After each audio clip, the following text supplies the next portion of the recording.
To a whisper. That's on. Oh, now we need to check. Check this stuff. Check. Make sure it's good in your ears. I know. Check me, check me, check me, check me. Welcome to Shenandoah High School. I need a little more level. Hang on.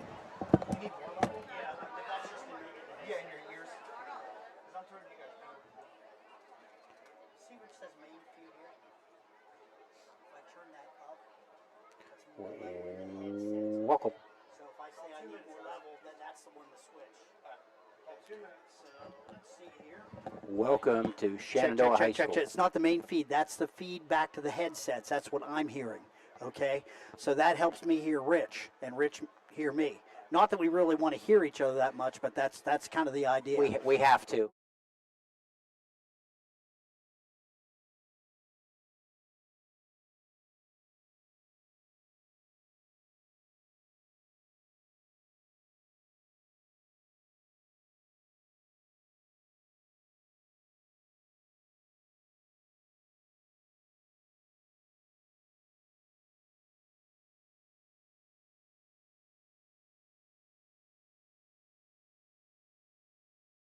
Sports.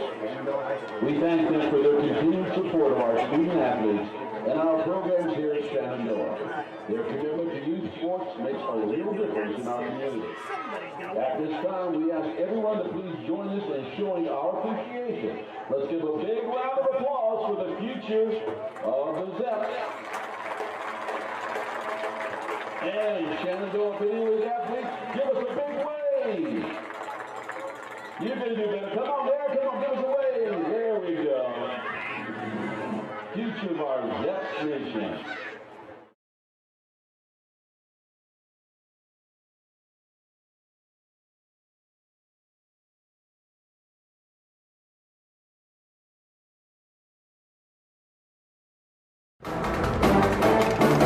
It's football time in East Central Ohio. From ABC Sports and WBNV, Barnesville Woodsfield's 93 BNV. Now it's time to head for the field for tonight's game on WBNV. 93 BNV.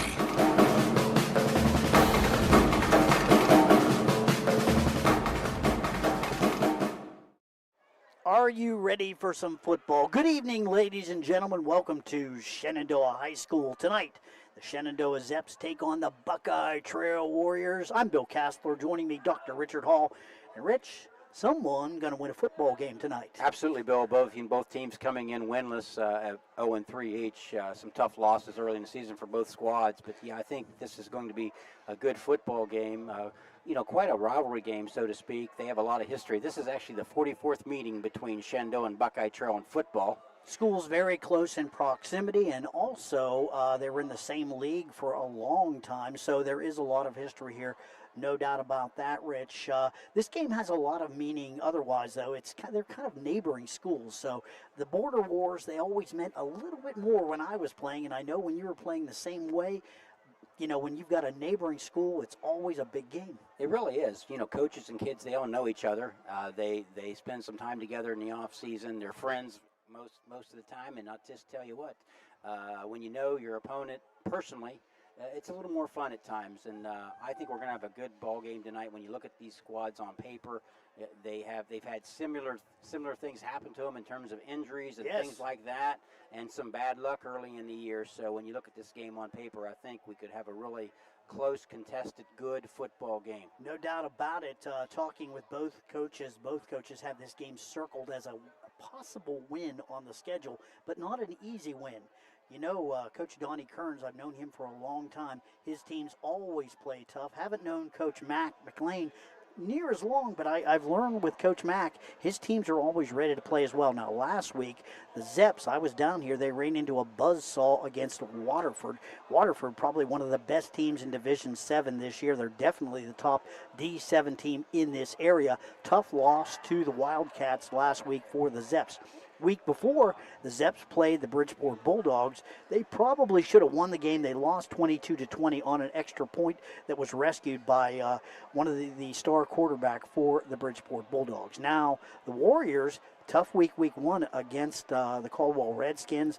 They lost week 2 as well. Last week, they had Newark Catholic. That was a game that I think that probably the Buckeye Trail Warriors should have won. Talked to Coach Kearns. He said basically his team had a shot to win it, and a pass interference call late in the game cost them, and Newark Catholic able to get a late touchdown and win that football game.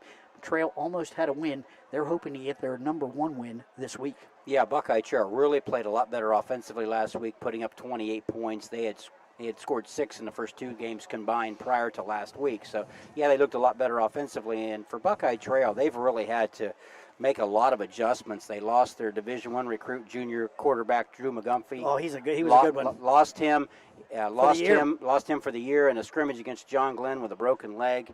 Quite a nasty break for them and for him. But they've done a good job of trying to reorganize to give themselves a chance as the season progresses. So Buckeye Trail just trying to put their pieces together. I think in talking to Coach Kearns earlier in the week, he thinks if they can just get a win or 2 here in the next couple weeks, that the back end of their schedule gives them a lot more of an advantage to capitalize on some wins, hopefully, for them. Some more injury problems for the Warriors. Daniel Ringer, number 60, is out this week, and also number 50, Kason Knott, both offensive linemen and defensive linemen, out this week for Buckeye Trail. For the Zeps, some injury problems as well. Number 8, Ethan Cutlip, had a minor surgery this week. He's going to be out. Robert Snodgrass, still out. Hunter House is out. Hunter Street is out. And Logan Gable, who kind of stepped up in the interim, he is out as well. Now, a few players that are going to be back. We're going to see Hunter Rossiter, number 10. He's the punter as well as a receiver. And we're going to see number 54, Aiden McPeak, one of the big offensive linemen that the Zeps returned. So this game, a lot of injuries for both teams, but it should be pretty well balanced. Yeah, I really think it is. And, the defensive side of the ball for both squads is the strength of each team. Absolutely. Looking for a good one tonight here at Shenandoah High School. Right now, we are getting ready for our national anthem, and that is sponsored. We're going to keep it right here for the national anthem.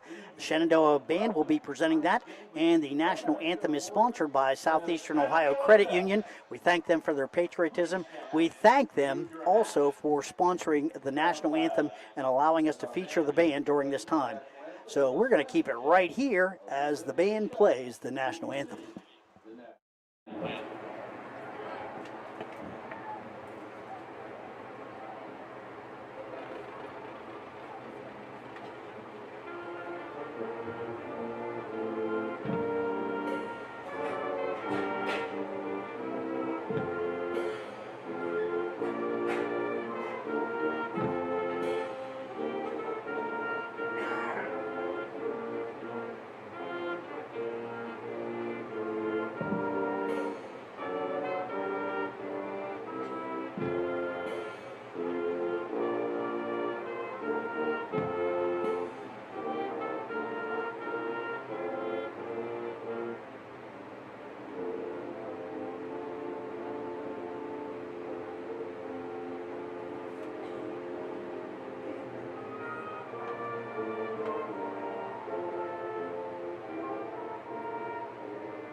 By the Shenandoah High School Marching Band, and again, our national anthem sponsored by Southeastern Ohio Credit Union. We want to thank them as well. We're going to take a quick break. We'll be back with more from Shenandoah High School right after this. This is Brian Chandler and Hallie Morgenstern Blackstone here from Chandler Funeral Home and Cremation Service. As our local youth from Caldwell and Shenandoah hit the field this season, we want to send a huge shout out and best of luck to each and every one of you. Whether you're on the field, the court, or the track, we're rooting for your success. Go Zeps and go Skins. Here's to a fantastic season ahead from all of us at Chandler Funeral Home. Thank you for letting us care for your community for over 2 decades. Honestly, we've all been there. That place where it's past anxiety, past focus, where even reaching out to your closest friend feels too hard. I'm Crystal Reynolds with Cedar Ridge Behavioral Health Solutions. We understand how fast those feelings can take over, especially with the stress of work, family, and life. That's why we've opened a mental health urgent care clinic in Cambridge, Ohio, Monday through Friday, 8 a.m. to 5 p.m. No appointment needed. Just walk in. Come in today. Feel better today. Call us, Cedar Ridge Behavioral Health Solutions, Mental Health Urgent Care. Looking for an incredible deal on a new Ford, Lincoln, or Nissan? Come check out our vastly growing inventory selection and ask us about all the low APR options that are going on right now at Dutro Ford, Lincoln, Nissan. If a new vehicle isn't in the budget, let us show you a pre-owned alternative that is sure to fit all your needs without breaking the bank. We know with the running from work to practice or games doesn't leave much time for car shopping, so view our full inventory online 24/7 at dutrosauto.com. Best of luck to all the coaches and players this year. Have a safe and successful season from all of us at Dutro Ford, Lincoln, Nissan. At Doan Ford, your family means the world to us. Our parts and service department work to make sure your family arrives at their destination safely. Our collision department takes pride in getting your family back on the road. Whether you're taking a trip, going grocery shopping, or taking the kids to school, choose Doan Ford. We will be happy to help you. Stop in and see us today for all of your parts and service or collision needs.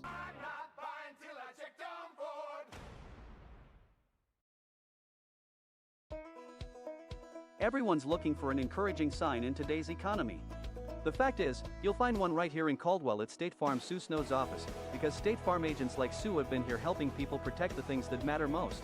That's why more people trust State Farm, and they consider that a very good sign. See State Farm agent Sue Snow at 400 East Street in Caldwell. From all of us at State Farm, we're wishing you a safe, relaxing, and happy summer.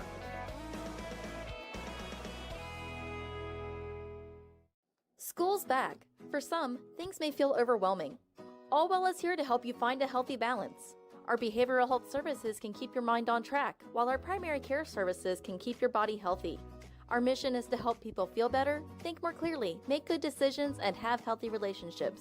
We have offices in Zanesville, Coshocton, New Lexington, McConnellsville, Caldwell, and now on Wheeling Avenue in Cambridge. Visit us at allwell.org.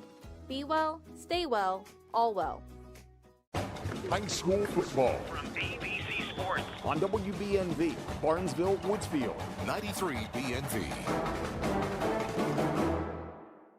We are back at Shenandoah High School. Bill Cassler, Dr. Richard Hall, the pigskin doctor with me tonight. Buckeye Trail Warriors taking on the Shenandoah Zeps tonight. Both these teams, Rich, coming in at 0-3. Both teams looking to control the ball on the ground. We're going to see a lot of running tonight between these teams. Should be a very, very quick game. I'm looking for a very, very close contest. I think that these teams very well balanced as far as competitiveness goes. But we're not going to see much passing. We're going to see a lot of running. I agree, Bill. I think that it's going to be, run the football until somebody stops you. And then both ball clubs have a very, very good defense. Now, Buckeye Trail didn't show it last week as much, giving up 32. However, in talking to Coach Kearns, he feels like both teams have the same strength, especially with the injury bug hitting both clubs like it has. Coach Kearns really feels like this is going to be a ground game and a defensive struggle throughout. So you're right. I think whoever runs the ball the most effectively is probably going to come away with a win, number one. And number two, even if you don't score points, if you can maintain possession for a longer period of time and keep the other team's offense off the field, I think it's an advantage for you. Yes, and Coach Kearns telling me that they have to maintain gap integrity. In other words, you've got to play in the right gap tonight. Because he said last week against Newark Catholic, the Warriors got burned by not being in the right place at the right time.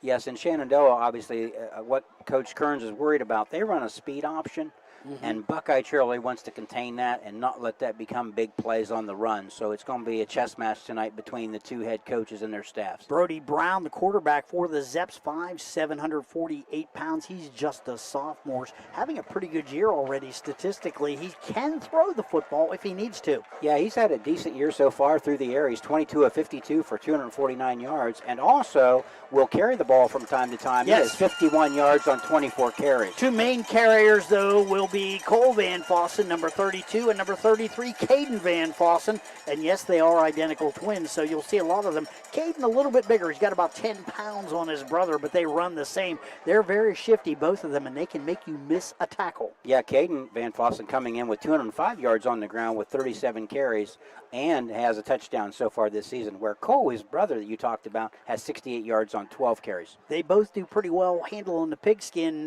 For the Warriors tonight, we're going to see a lot of number 4, Mason Todd. We'll see him in the Wildcat. We'll see him at quarterback. We'll see him at running back. And we'll see 0, Sammy Brown. He's a 5'9 senior, 158 pounds. He started the year quarterback for the Warriors, was slated to be a wide receiver, catching the ball from Drew McGlumphy until his injury. So Sammy's stepping up into that gap, and he's playing a lot of quarterback.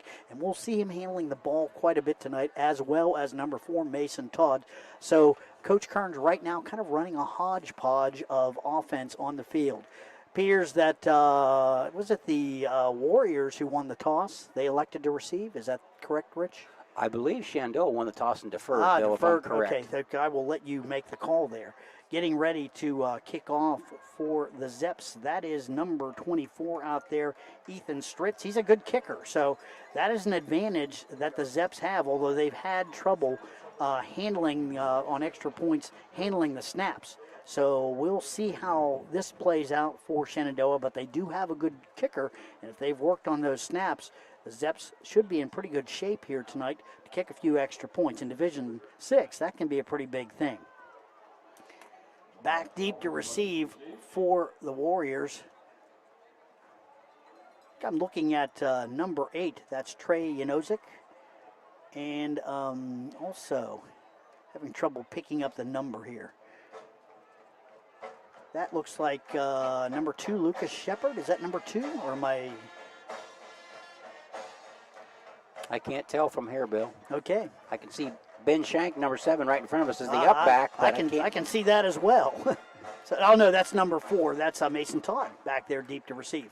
Okay, so I stand corrected. So it's Todd and Yanozik back to receive for the Warriors, getting ready to get underway here at Shenandoah High School. There's the kick. It's going to be fielded right around the 10-yard line. No, it's going to go through the hands of number 8, Yanozik. Yanozik, basically the ball trickles into the end zone, and it'll be brought out, let's see, or are they spotting it down by the 1? Yeah, he touched it at the 1, Bill. That's going to be placed at the 1-yard line, I think. So that's going to start Buckeye Trail in a hole, and a little bit of a mistake there by Yanozik. You know, you try to let that one roll through the end zone. Yeah, he made a last-second decision and stepped out of bounds right there at the 1. So, of course, it is a live ball, so if it's going to roll dead, you can't let that happen either. So you have to keep an eye on that. All right. Starting at a quarterback, Sammy Brown. He's in the shotgun, the snap. Brown's going to take it himself. He's going to have an off-tackle. Nice play. He's going to run it out to right around the 11-yard line. That's a gain of 11 yards on the play. That'll be a Caldwell Lumber first down. First play for the Warriors. Nice off-tackle play by Buckeye Trail, and they're off to a good start. Yeah, big play by Brown there to pick up a first down, give him some breathing room. When you're down at the 1, you're just looking for positive yardage, and really turned that into a great play for the Warriors.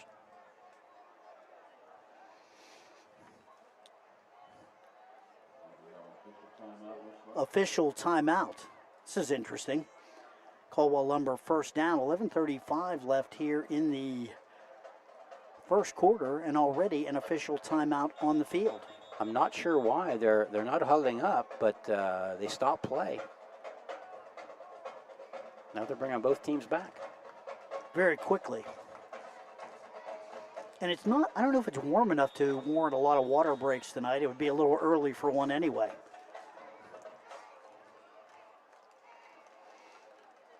And all right, this time Mason Todd lined up in the shotgun. No, excuse me, that's Brown again. Todd right off to the side, and Brown's going to take it, and this time not quite as much room, Rich. He's going to run into a wall of green right around the 15-yard line, so it'll be second down, right around 9 to go for Buckeye Trail. Yeah, the Shenandoah defensive line did a great job of getting penetration right there and making the tackle on Brown. Made a fake to Mason Todd and then followed him right into the line. Didn't do any good, though. Good job that time by the Zeps. Brown, the quarterback, and this time they're going to try it around the right side. Nice job there. That's going to take the ball out to right around the 21-yard line. That is Trey Unozic, and that is what Coach Kearns is looking for. He wants more offense out of other players besides Mason Todd and Sammy Brown. Yeah, you know, with everything going on injury-wise, they've changed their game plan. And yeah, Unozic has had a good job, had a good season thus far at receiver, catching the football, and now we saw a high-quality run there by him. Big third down here early in the game, and we're going to call a third and right around 4 to go at the 21-yard line. First down here would get the Warriors out of the hole after fielding the kickoff on the 1. Timeout is the call, and I think Coach Kearns called that timeout. Warriors are going to talk things over. They're going to come over to the sidelines. 10 minutes left here in the first quarter. Nothing. Buckeye Trail with their first possession of the night. And, Rich, so far the Warriors showing they can run the football. They really are, and that's what they wanted to do. And, time of possession, I think, could be key in this game. If they can hold on the football and put together long drives and come away with points, knowing how they have to play tonight, that would be huge for them. Both squads are depleted, as we said. Buckeye Trail with a few more players. Shenandoah, they're sporting around 8 men off the field tonight. And for a team that I think has a total of 31 players, that's a big thing. It sure is. And, same thing for Buckeye Trail. I think they're missing 8 or 10 as well. So you're right. It's just the injury bug has hit both teams. Teams are back out on the field now, ready for this big third down play. Brown takes the snap. Heads up into the hole. He's slowed down. He picked up a yard or two, Rich. I think he's going to be short, though.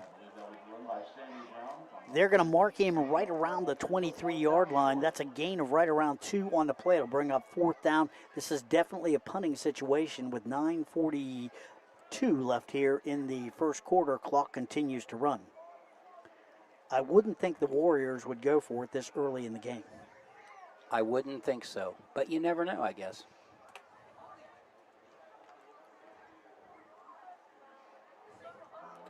They are coming up. They're going for it. 4th and 1.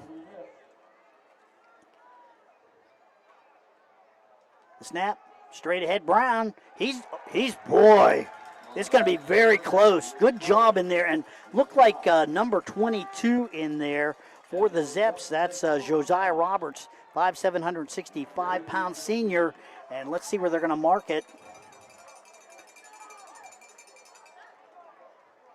They're going to mark it right around the 24. Boy, that's close, but I don't think that he made it. This could turn the ball over on downs to the Zeps. Coach Kearns rolling the dice here early in the football game.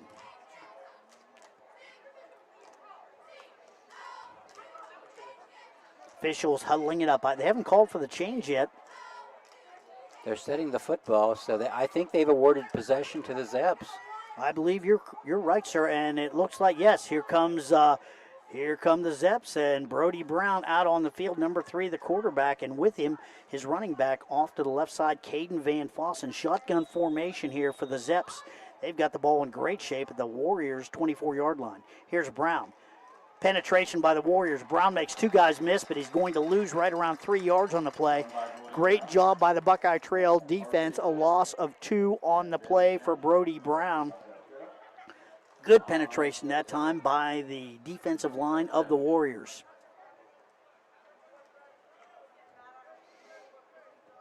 .847 left here in the first quarter.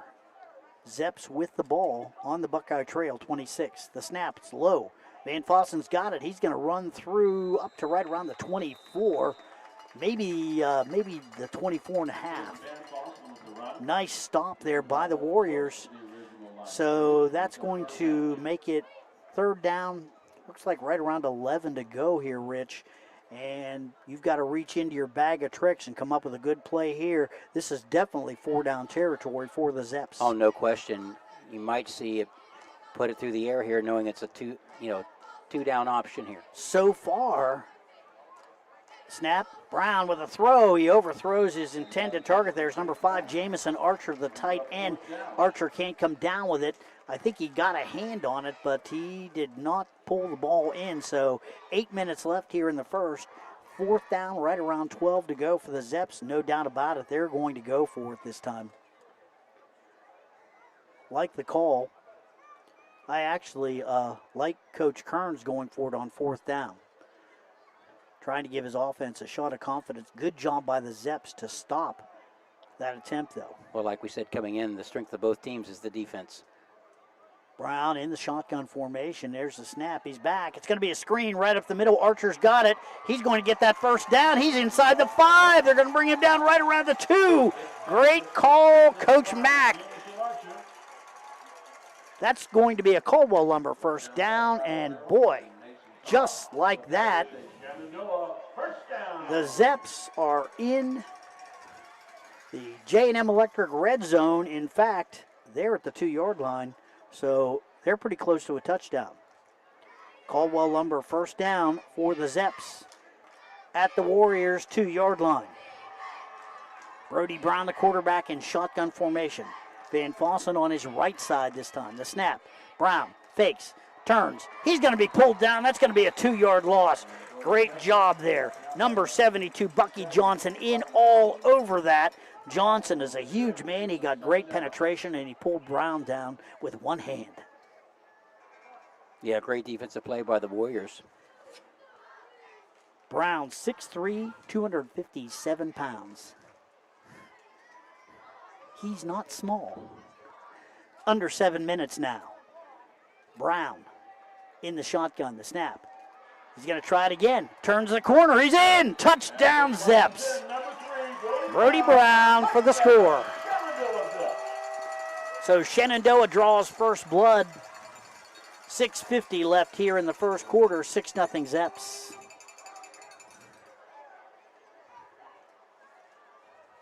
That's a Kemp Insurance Agency touchdown. And Stritz is going to come on to try that extra point. Let's watch the hold. Tage McPeak, number 6, is the holder, I believe. The snap, McPeak's got it down. The ball is up. It is good. 6:50 left in the first quarter. The score, Shenandoah 7, Buckeye Trail nothing. We'll take a quick break. Back with more right after this. At Abels, we're proud that so many people trust our family with their family's home comfort. I'm Russ Abels. For new heating and cooling, you can trust us to save you money with our high-efficiency systems. We're trusted for electrical work, lighting, outlets, generators, complete home electrical service upgrades. We do it all. And you can trust us in an emergency. Whether it's heating, cooling, or electrical repairs, we promise to do the job right. It's what we do for family, and it's what everyone deserves. Trust Abels.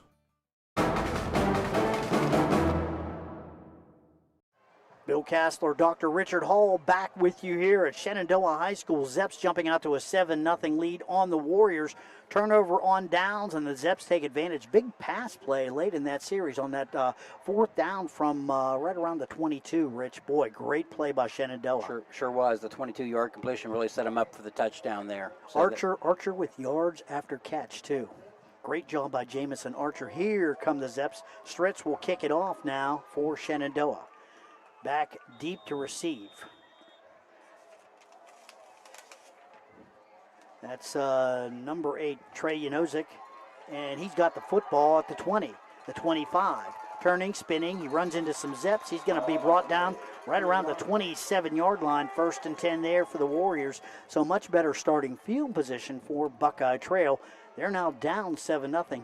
They need a drive to respond right away here, Rich. They really do. If they can put something together and go down and put points on the board, they'll be right back where they want to be. But they really need to, extend this possession and score points. I think it would be great for the Warriors. 0, Sammy Brown is the quarterback. Mason Todd off to his right side. Shotgun formation, the snap. Todd's got it. He's going to try the left side. Cutting back. Nice job by the Zeps defense. They turn him back in and stack him up. Loss of 3 on the play. Great job by the Zeps defense. Loss of 2 brings up 2nd down. Looked like Van Fossen, number 33, was in there on that tackle, and there were a few other Zeps in there as well. Also, I think number 72, Aiden Frame, was in on the stop. 2nd down and 12. Boy, when you're running the football, you don't want to get behind the sticks like this early. No, you don't, and it's going to be a test of offensive lines here. You know, the Buckeye Trail offensive lines are really going to have to step up tonight if they're going to run the football. Wide side of the field is now the right side for the Warriors. Brown, the quarterback. The snap. He's got it out to Todd. He's going to try the right side. Makes one man miss. He's going to get it out to right around the 25. Great pursuit that time by the Zeps on the sidelines. He picks up maybe a yard on the play, but a good job there by Shenandoah. Hunter Rossiter, who was out last week, in on the tackle. Good to see him back on the field for Shenandoah.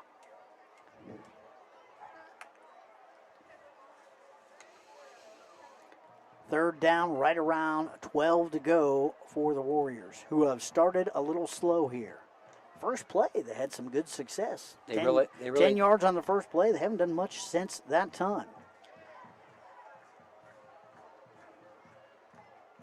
The snap. Brown down the field, and he overthrows number 8, Trey Unosik.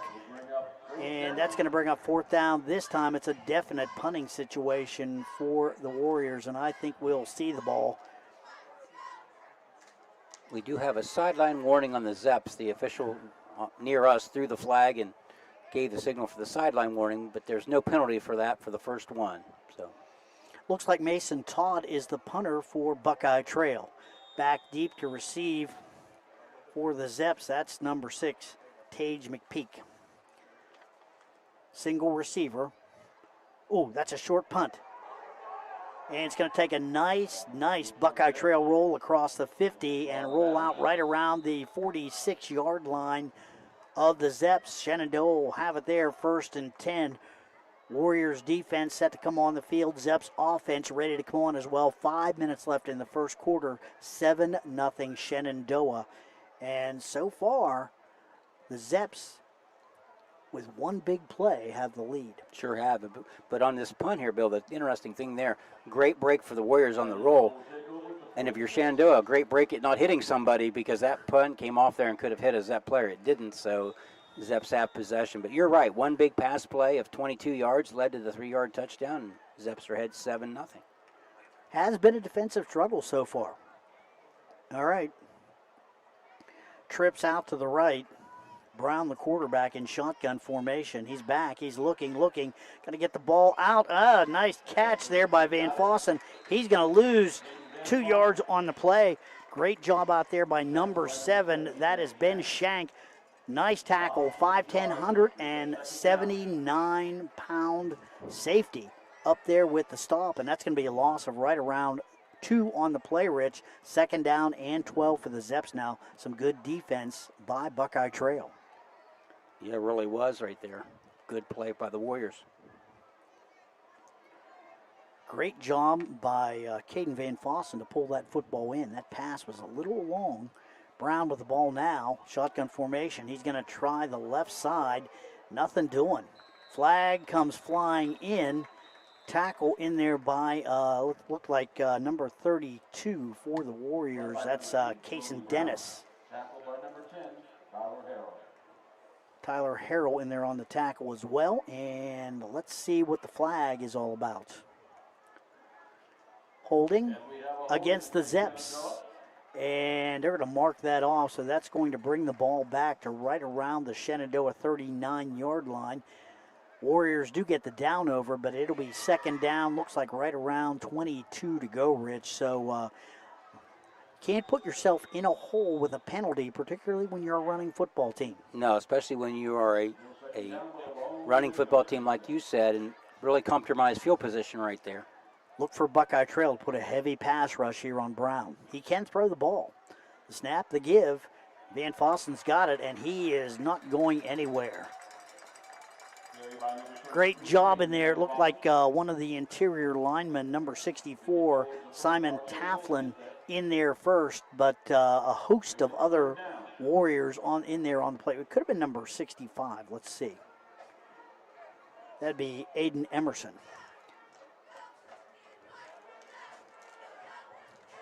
Boy, good defense that time by Buckeye Trail. 3rd down, 26, a country mile to go. Looking for Brown to throw the football, but don't be surprised if they just try to play a little field position. Nope, he's going to go and go back. He's looking. Guns the ball down the middle of the field. He's got a man wide open. Nice catch, and that is Archer, but Archer does not have enough for the first down. But, boy, they're close enough to try for it now, Rich. He's all the way up to the Buckeye Trail 48-yard line.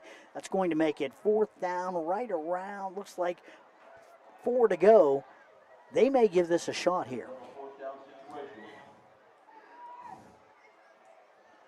3:02, clock continues to roll here in the first quarter. 7-0 Shenandoah with the lead. 4th down, right around 4 to go. Shenandoah will try for this first down. Shotgun formation. Caden Van Fossen off to the left side. Now Van Fossen up under center. Long count. And straight ahead, nothing doing.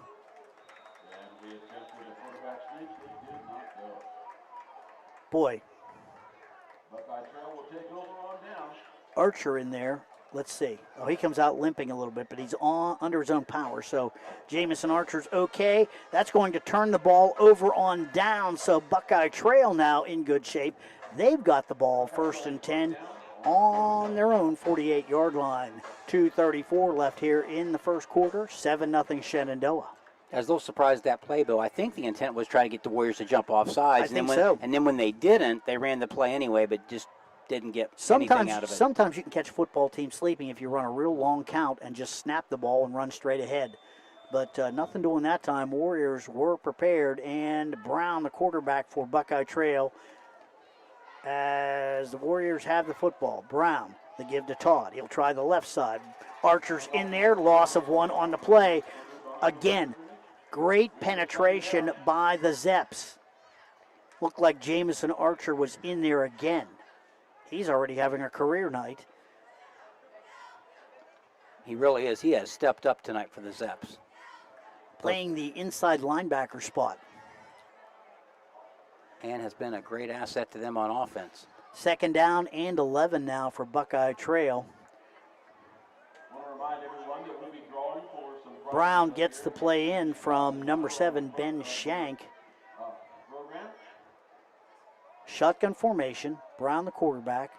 Long count, the snap. Brown's got it. He's going to try the left side, and ball comes out, but I think it came out late. Ooh, Brown is on the ground. Looks like had the wind knocked out of him. Trainer coming out. That is 0. Sammy Brown on the ground. 1:37 left. Clock stopped here. We'll keep it right here for right now. They're looking at his, flexing his knee and his ankle. Could be a cramp. Yeah, they're getting him up. He's okay.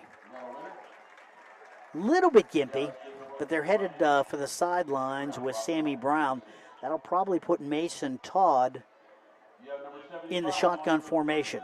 3rd down and 11 to go, and we'll keep tabs on Mr. Brown, see if he gets back in the football game. He's pretty key as far as Buckeye Trail goes. They need him on the field. They really do. That just takes away one more weapon for the Warriors if he cannot continue.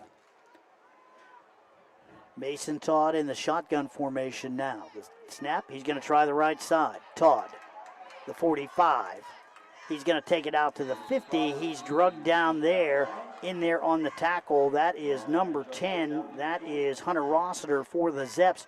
Rossiter looks to be 100% this week. That's some good news for Shenandoah.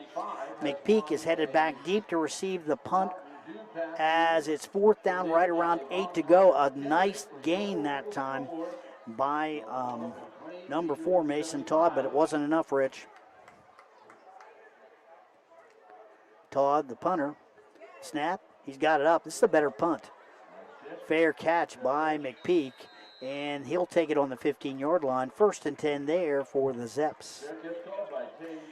48 8.6 seconds left here in the first quarter. Shenandoah leads 7-0. Early turnover on downs. Deep in Buckeye Trail territory. Coach Kearns opting to go for it on 4th down. Nice stop by the Zeps.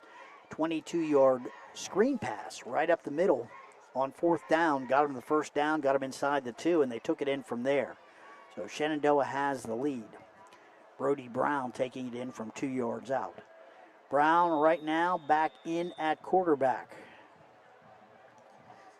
Just 48 seconds left here in the first quarter. Brown in the shotgun. McPeak in motion. The fake to McPeak. Brown. That pass is batted down. Great job there. 72 Bucky Johnson. Again, 6'3", 257. Gets up in the air. That's a lot of defensive tackle to get the ball around. Really is, and we talked about, both teams being a running team tonight, but Shenandoah is negative on the ground but have 44 yards of passing, so maybe they have to change their game plan a little bit based on the Warrior defense. Oh, I'm sorry. It looks to me like 72 Bucky Johnson is a defensive end. So let me correct myself. Trail making adjustments on the line. Brown in the shotgun formation. 43 seconds left now. Brown hands it off. Van Fossen's got it, and he's not going to have much room. He'll pick up right around 3 on the play. Takes it out to the, looks like right around the 18-yard line. 30 seconds. He did not get out of bounds. Clock continues to roll. We're under 25 seconds right now. 3rd down here for the Zeps. And if you're going to play the field position game, this is the way you do it. 7-0 Shenandoah. Doesn't look like the Zeps are going to come up, so I think that's probably going to do it. Yes, it is. The end of the first quarter here. The score after 1, it's Shenandoah 7, Buckeye Trail 0. We'll take a quick break. Back with more from Shenandoah High School right after this. At Abel's, we're proud that so many people trust our family with their family's home comfort. I'm Russ Abels. For new heating and cooling, you can trust us to save you money with our high-efficiency systems. We're trusted for electrical work, lighting, outlets, generators, complete home electrical service upgrades. We do it all. And you can trust us in an emergency. Whether it's heating, cooling, or electrical repairs, we promise to do the job right. It's what we do for family, and it's what everyone deserves. Trust Abels.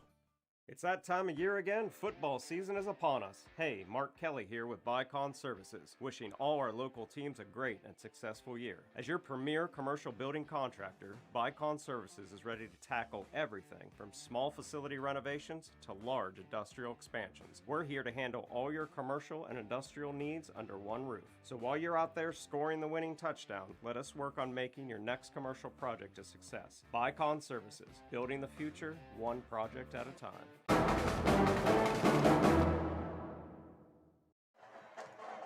We're back at Shenandoah High School, 1 quarter in the books, 7-0 Zeps. Defensive struggles so far. Rich and I talking on the break. It's been 1 screen pass, a turnover on downs by Trail deep in their own territory, and a 22-yard screen pass to Jamison Archer that got the Zeps in scoring position. Brown took it in. 7-0 Shenandoah. They've got the football now. It's 3rd down and 9. Brown directing traffic. Trips out to the right now. The snap, Brown's got it. He's on, rolling right, looking. He's got a man down there. Nice patch. That's Archer with the catch. He's got enough for a Caldwell Lumber first down. They're going to mark it at the 30. Great catch. Jamison Archer's having a night, isn't he? He sure is. Number 5 for the Zeps. Hey, I want to thank our sponsors, Cedar Ridge Behavioral Health Solutions, patrons Buckeye Mutual Insurance, Abel's Electric Heating and Air Conditioning, Allwell Behavioral Health Services, Dutro Ford, Lincoln Nissan, Chandler Funeral Home, Farmers and Merchants Bank, Doane Ford, Village Hardware and Rental, West 40 Auto Sales, McVeigh Perkins Funeral Home, Bicon Services, and Sue Snowed State Farm. Without these sponsors, Rich and I could not be here tonight, bringing you this game on WBNV. Officials timeout. Looks like one of the Warriors hurt on the play. Coming off, shaken up a little bit, 70. Benson Miller, he's going off on his own power. Earlier in the football game, number 10, Tyler Harrell, shook up as well for the Warriors, so a couple more injuries for Buckeye Trail. Just what you don't want.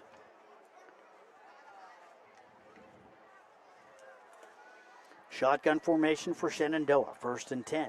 Fresh set of downs. Here's McPeak with the football. McPeak bounces off one man, and he's going to take it up the sidelines. Nice run. Keeping the feet in, tiptoeing up the sidelines, and he's going to pick up right around 7 or 8 on the play, Rich. Nice run there by McPeak.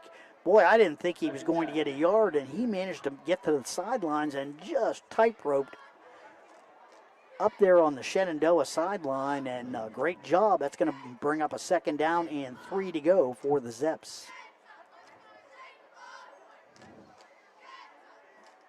Brown in the shotgun formation.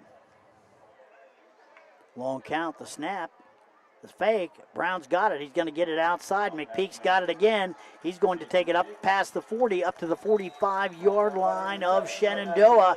That's going to be enough for a Caldwell Lumber 1st down for the Zeps. Shenandoah moving the football here early in this game.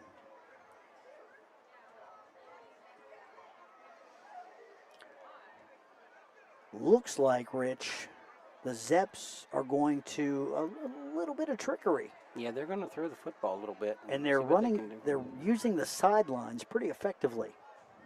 McPeak with the last 2 plays, nice gains on both plays. Caldwell Lumber 1st down. Zeps with the ball. Caden Van Fossen in the backfield with Brown. The snap, the fake, straight ahead. Brown's got it. He picks up maybe 2. 78 Nate Taflin in on the stop. No gain on the play. Well, they're going to say give him a gain of 1. Pardon me. Under 11 minutes now. 10:55. Clock continues to roll here. 2nd quarter action. 7-0 Zeps.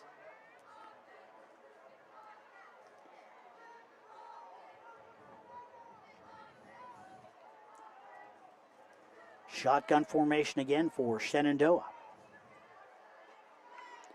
McPeak in motion. They're going to fake to McPeak. Now Brown caught in the backfield. Now he's going to pull the ball down and run. He's got some room. He's up inside the 40, the 35, the 30, and runs out of bounds. Great run. Nice improvisation there by number 3, Brody Brown, the sophomore, with a huge gain into Buckeye Trail territory. Caldwell Lumber 1st down. They're all the way down to the Buckeye Trail 30. That time, good coverage. Great job. They flush Brown out of the pocket, but he's able to pick up a big gain, Rich. Yeah, gain of about 24 there, I would say, Bill. Timeout on the field. I think that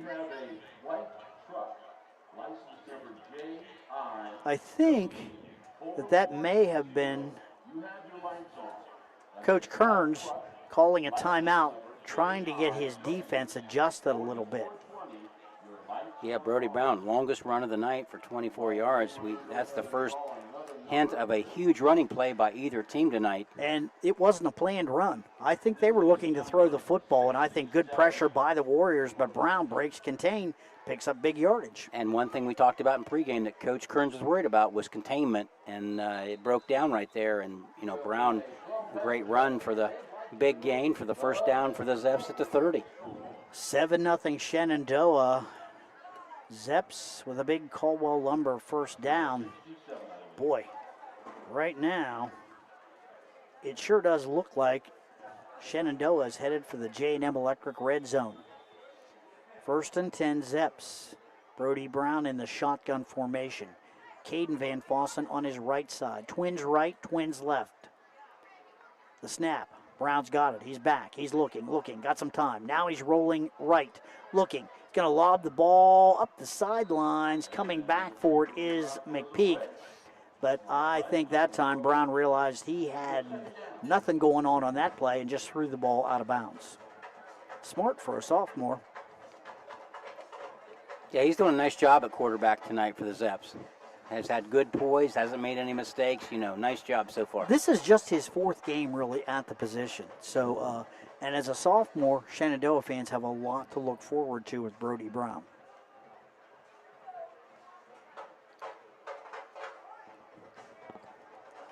Zeps break the huddle. 10:19 left here in the second quarter. 7-0 Shenandoah. Ooh. Timeout. Coach Mack not liking what he sees. So Coach Mack calls him to the sidelines.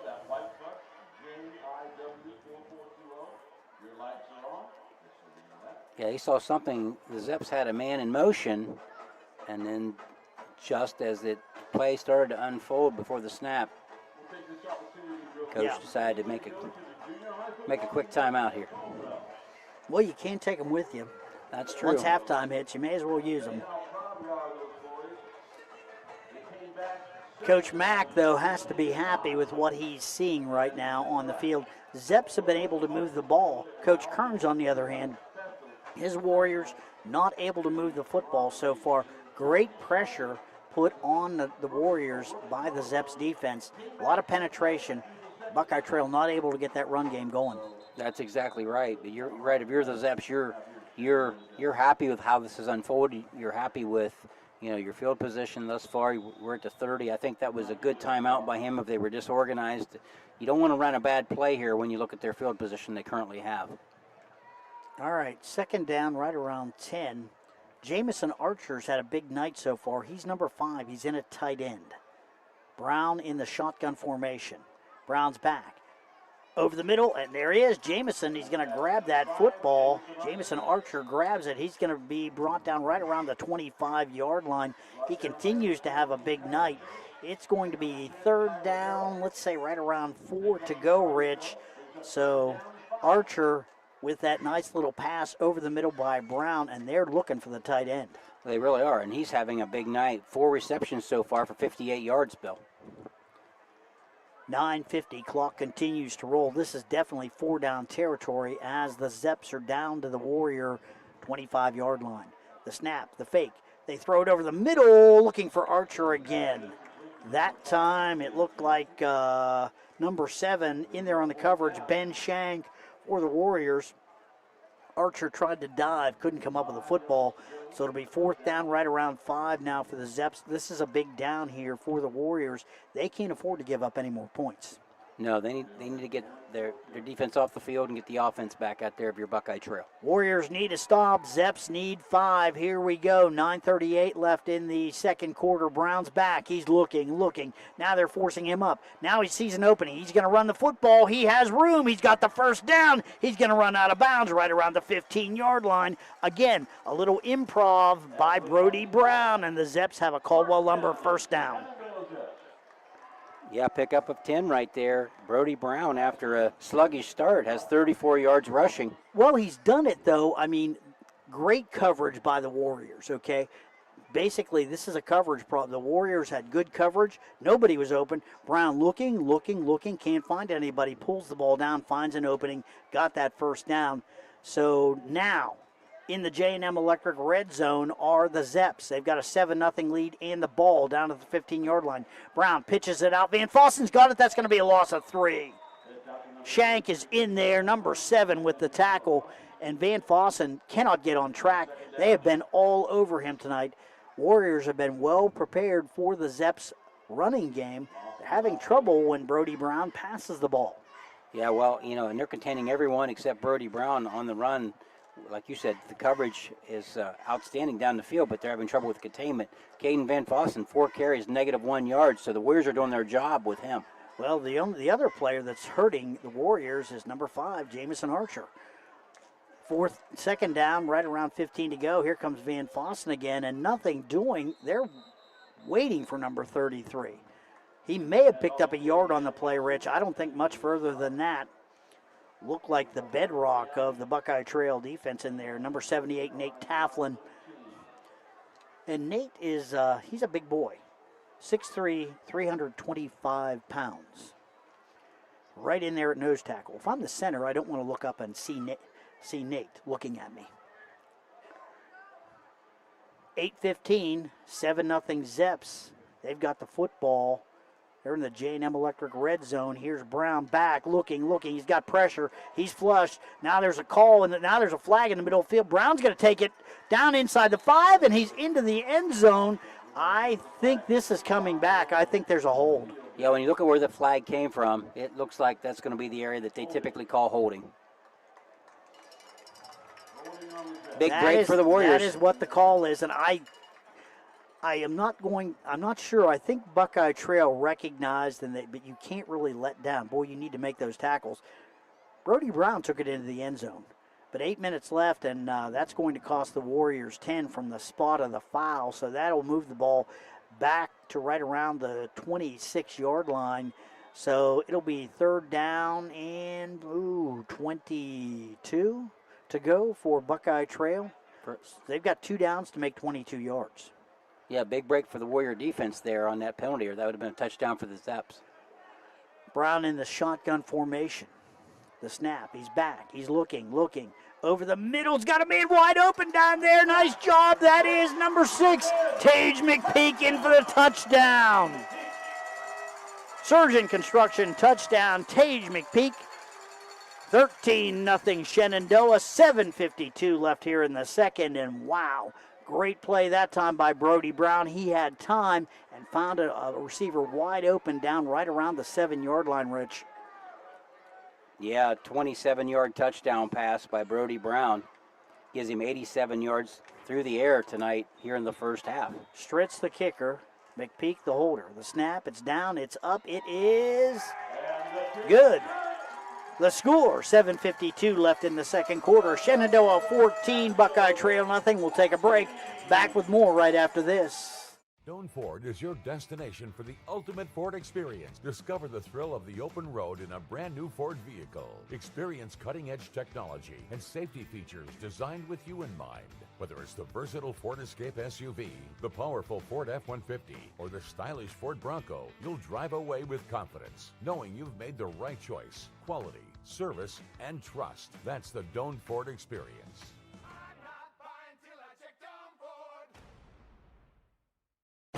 High school football from ABC Sports on WBNV, Barnesville, Woodsfield, 93 BNV. We're back, getting ready now for the Valentine Insurance kickoff. Shenandoah moving out to a 14-0 lead. Nice, long, sustained drive, and Brody Brown had a lot to do with that, Rich. He looked really good, improvising on a few plays, and finally connecting with number 6, Tage McPeak, on that touchdown pass. 14-0 Shenandoah. Boy, Coach Mack has to be happy with what he's seeing right now.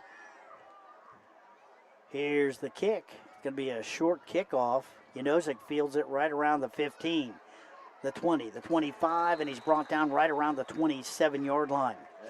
1st and 10 there for the Warriors, and 7:47 left, and a long sustained drive by Buckeye Trail is what is called for Warriors fans, because Zeps have a 14-0 lead. You want to have it just one touchdown at the half. Exactly, Bill. You want to put together a drive, go down, put 7 points on the board, and even if you go in halftime down 14-7, that is a whole different conversation in the locker room at halftime if it's 14-7 versus 14-0 or worse. And so if you're Buckeye Trail, you really need to put together a good drive here and score some points. Sammy Brown is over on the bench, and Todd's the quarterback, and he is going to go straight ahead. And let's see, he's going to pick up right around 4 on the play, so that's going to bring up a 2nd down and 6. Clock continues to roll here at Shenandoah High School. Actually, they're going to give him a gain of about 6 on the play. Ball spotted at the the Buckeye Trail 35-yard line. Warriors with the football, trailing 14-0. Todd, the quarterback, straight ahead. And we have a lot of flags. Flag on the play, and that came from the back judge, and that's never good news for the offense. Holding against the Warriors. So let's see, decision time for Coach Mack. Do you want to take the penalty? And yes, they do. So they'll get 2nd down over, but it will be 2nd down and probably 14 to go here for the Warriors. 7:07 left in the second. Yeah, if you're Buckeye Trail, Bill, you just got to get something going. And a decent run there, and then a penalty brings it back. So of the two quarterbacks, I think Sammy Brown has the better arm. So I do not know. Maybe we'll get to see Mason Todd throw the ball. It may come to that at some point if they can't Actually, establish the run game. He is not the quarterback. He's out, flanked out. Let's see who's in there right now. Straight ahead. Let's see who's getting up off the bottom of that pile. Yeah, good news. That's Sammy Brown. He's back in the football game. So he must be okay. So that's going to be a gain of right around 7 on the play. It'll bring up a 3rd down and 8 for the Warriors.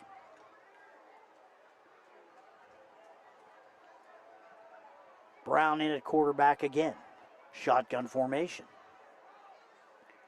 Long count, the snap. Brown guns the ball to the outside, overthrows his receiver, number 7, Ben Shank. Shank going to have to get a step ladder to get that one, and it'll bring up a 4th down. I think we're going to see the Warriors punt one more time. 6:04 left in the first half. 14-0 Shenandoah. McPeak back deep to receive this kick. Yeah, if you're the Buckeye Trail, you have no choice. You have to punt it away and put your defense back on the field. Snap. Todd's got it. Flag on the play. Got the punt off. It's short, but it's going to take a nice Buckeye Trail roll. 35, and it'll roll dead right around the 31-yard line. Picked up down there, number 10, Tyler Harrell. So he's back into action, so that's good news for Warrior fans. 5:54 left in the first half, 14-0 Shenandoah. And let's see. Now we'll address there apparently was a penalty on the punt.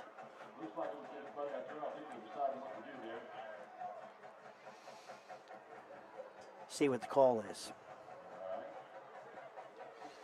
It's on Buckeye Trail, we know that. They're going to make them kick again.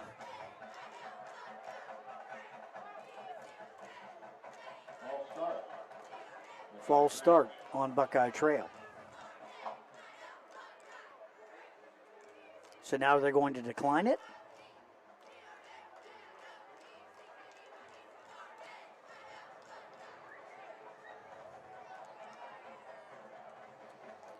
Official marking the ball, I think, at the 31. I think that's what's going to happen. Once they've determined it was on Buckeye Trail, Shenandoah declined the penalty. They're going to have the ball 1st and 10 at their own 31-yard line. Again. Actually, it's going to be about the 36, I think. Yeah, they're going to take the 5-yard penalty after the punt. So that makes sense now. All right, 5:54 left here in the first half. 14-0 Zeps. They've got the football. Shotgun formation. Number 3, Brody Brown, back ready to roll. The give straight ahead. And let's see, that is Brody Brown. He's going to pick up 5 yards on the play. So a nice run right between the tackles by Brody Brown. Brown did a great job. The snap was low. He basically picked it up off the ground, had no choice but to run the football and picked up 5 yards. So good play by him. Good job by his offensive line to create a hole for him, and he took advantage of it. Shotgun formation again now for the Zeps. 2nd down and 6. The snap, Brown's got it.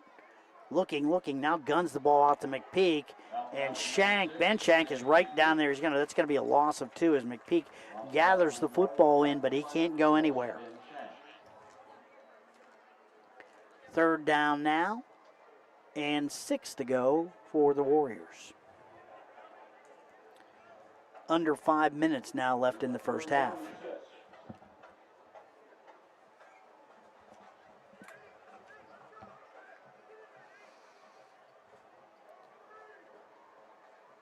Zeps come up. Twins out to the left. Single receiver out to the right. Archer the tight end. Brown's back. He's looking. Guns the ball down the middle of the field. Archer's the target. Knocked away. double coverage. Todd was in there, number 4, one of them, and I'm not sure who the other one was, but Warriors are starting to look for number 5. And it's a good thing that they are, Bill, because he's had a good first half. He's got 5 catches for 58 yards. So it's almost been a career. Yeah, had a nice first half for Archer. He's had some decent nights before, but nothing like this. All right, we're going to see a punt now by the Zeps. This was something they couldn't do last week. Rossiter's the punter. He was out last week. He gets a good one off. Brown fields it right around the 20-yard line. Now he's running to the right side, trying to get to the sideline. Makes one man miss, makes another man miss, turning, spinning. He's all the way up to the 35-yard line. Nice return by Brown. It'll be 1st and 10 there for the Warriors. 4:15 left here in the first half. Boy, Buckeye Trail needs something to ignite their offense. Zeps, though, they're getting outstanding penetration on defense. They have not allowed Buckeye Trail to do a thing offensively. Absolutely. If you're Shenandoah, you just want to get to the locker room, up with this 14-0 lead. If you're Buckeye Trail, you just desperately need points. You want to go in with something positive because it just hasn't went very well offensively for the Warriors here in the first half, as you alluded to. 4:15 left here in the first half. Shotgun formation. Brown, the quarterback. Long count. The snap. Brown back. Looking. He's got a man out there. Nice catch. That is number 10 for the Warriors. That's Tyler Harrell, and he's got a nice gain into Zeps territory right around the 45-yard line. Maybe the best offensive play of the night so far for Buckeye Trail. Yeah, pickup of 11 there.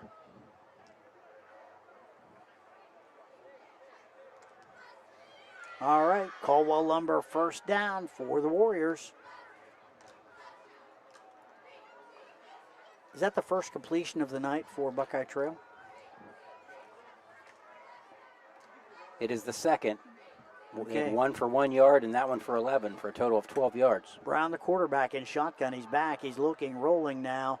Got a man out there. That's gathered in. Nice catch there. That is number 8, Trey Yanozik. Yanozik has got the ball down to right around. Ooh, it's close to a first down. Let's see where they mark it. I am not sure if, yes, they're going to say Caldwell Lumber first down. Warriors starting to move the football throwing, Rich. They really are.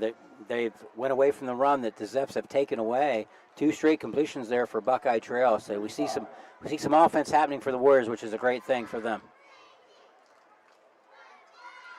Brown, the quarterback, he's going to run straight ahead this time, and good defense, but a gain of right around 4. A little bit of passing can sure loosen up a good run defense. That's been the case here, Bill. Those 2 completions kind of softened up the defense, and now pickup of about 6 there, I think they're showing on the board. Gain of right around 5. Second down and 5, I'm thinking, if I'm reading the sticks right. Still, a good gain on first down, as you said, and that's Brown carrying the football. 2:40 left here in the first half. Zeps moving the ball for the first time tonight. They're in Shenandoah territory at the 31. 14-0 Shenandoah the score. Brown, the quarterback, straight ahead, looking. Now he's going to cut it. That's going to be up the left side. Flag comes flying in. That's the side judge. That can be a number of things. They're going to say holding Buckeye Trail. That's a preliminary call. And I think if I'm Coach Mack, I take the yardage here. Yeah, I think you want to push them back. I think the distance is more important than the down here.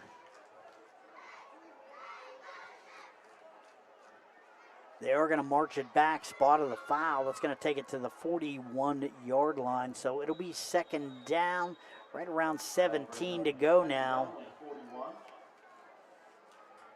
Brown, the quarterback, in shotgun formation again. The snap, Brown, rolling right, looking, guns the ball out, and that must have come out of his number 10. Tyler Harrell was wide open. Brown, I think the football slipped out of his hands. Incomplete pass.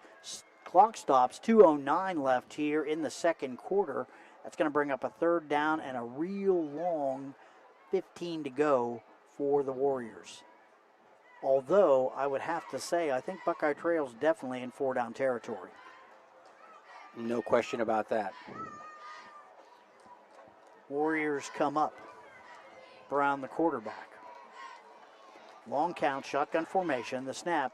Brown back, rolling right, looking. He's got some room out there to run. Now he's going to take off and run. He's up the sidelines. Boy, he's awful close to a first down. He's got the ball down to right around the 28-yard line. Nice run there by Sammy Brown. And if I'm Coach Kearns, I'm going for this one. Oh, let's see. Somebody's on the ground. Looks like one of the Zeps. Trainers are out there. Not sure if I can get a number.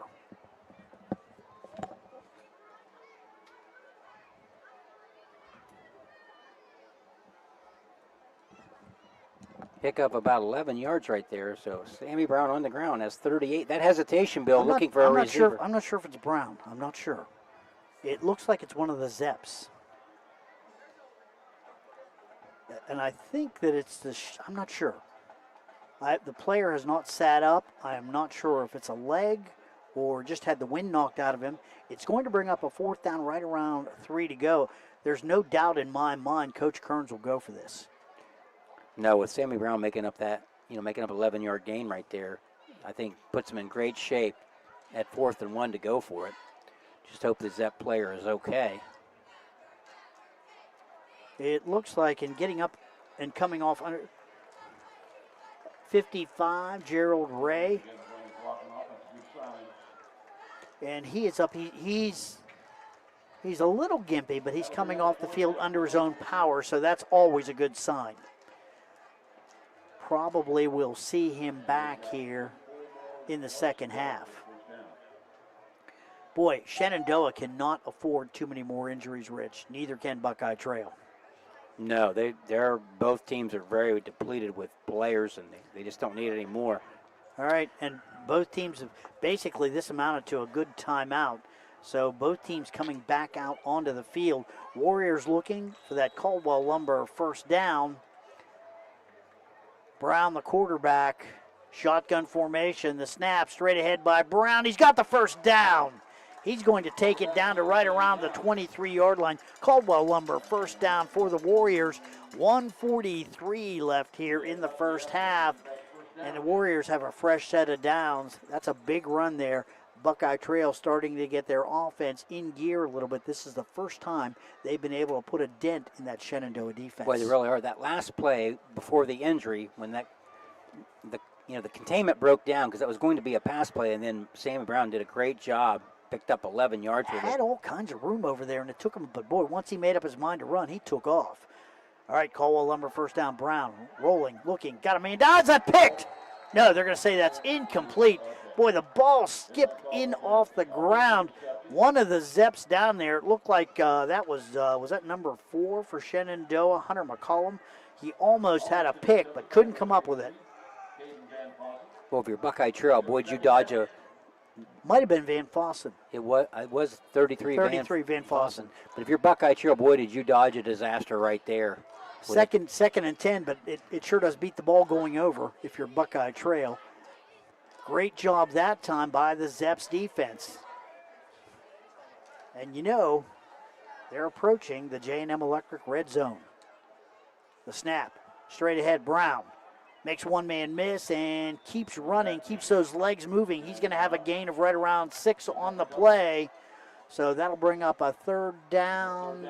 We're going to call 3rd and 5, Rich. 1:02, clock becoming the enemy of Buckeye Trail as we're under a minute now. Warriors up to the line quickly, shotgun formation. Brown, the quarterback. We've got trips left, trips, twins right. Long count by Brown, 45 seconds. Brown guns the ball right through the hands of Mason Todd. Threw it a little bit behind him. One good thing, though, the clock does stop. It's 4th and 5, though. Warriors need a conversion here to keep the drive alive. Zeps looking to put some pressure on Sammy Brown to try to get the football back. So let's see what happens here. Big down for both teams. Oh, it really is. If you're Buckeye Trail, you really need to capitalize, get a first down or a score here. You really want to put points on the board before halftime if you're Buckeye Trail. And if you're the Zeps, boy, it'd be nice to have that 14-0 lead going into the locker room. Exactly. Timeout on the field. Both teams want to talk this over. We're going to keep it right here. We're not going anywhere. Coach Mack and Coach Kearns on the sidelines talking with their football teams. Buckeye Trail tonight in their road white uniforms, white helmets and blue pants. Zeps all green with white lettering.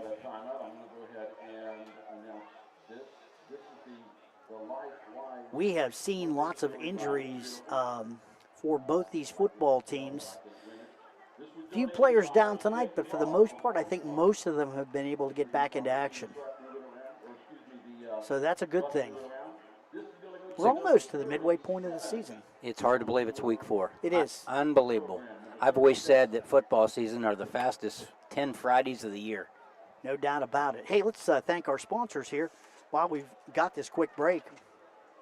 Sue Snode State Farm, Bicon Services, McVeigh Perkins Funeral Home, West 40 Auto Sales, Village Hardware and Rental, Doane Ford, Farmers and Merchants Bank, Chandler Funeral Home, Dutro Ford, Lincoln Nissan, Allwell Behavioral Health Solutions, Abel's Electric Heating and AC, patrons of Buckeye Mutual Insurance, and Cedar Ridge Behavioral Health Solutions. Here's the snap, straight ahead. I don't think he got it. I think that he's going to be short. He's going to be short by about 2 yards on the play. Brown tried to run it straight ahead, nothing doing. That's going to give the Zeps the football with 39 seconds left here in the first half. Turnover on downs by the Warriors. Best drive of the night, and it results in a donut. Yeah, that's not what you wanted if you're Buckeye Trail. You want to go down and put points on the board. Now you just don't want to give up a big play and have it be any worse than 14-0 when you go to the half, well, Bill. Coach Mack has got to be happy with what he's seeing. His team has played very well defensively tonight. They've maintained their discipline. Buckeye Trail having a hard time running the ball. They have had some success throwing the ball, though. So second half adjustments could prove to be pretty interesting here. Brody Brown in the shotgun now. Brown takes the snap. He's going to try the right side. The 15, he's going to make it out to right around the 20. And that's number 7 out there, Ben Shank, running him out of bounds. Brown, I think, with a little stinger. He may have to sit down for a little bit.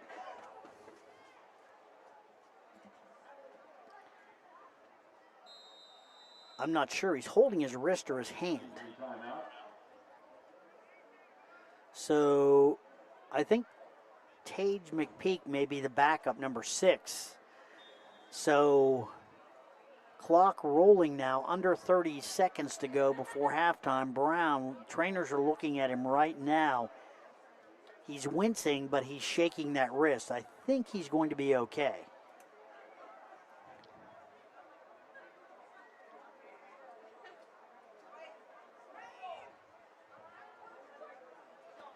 Ten seconds, 9 seconds. They're just going to let the clock run down here. That's going to do it, Rich.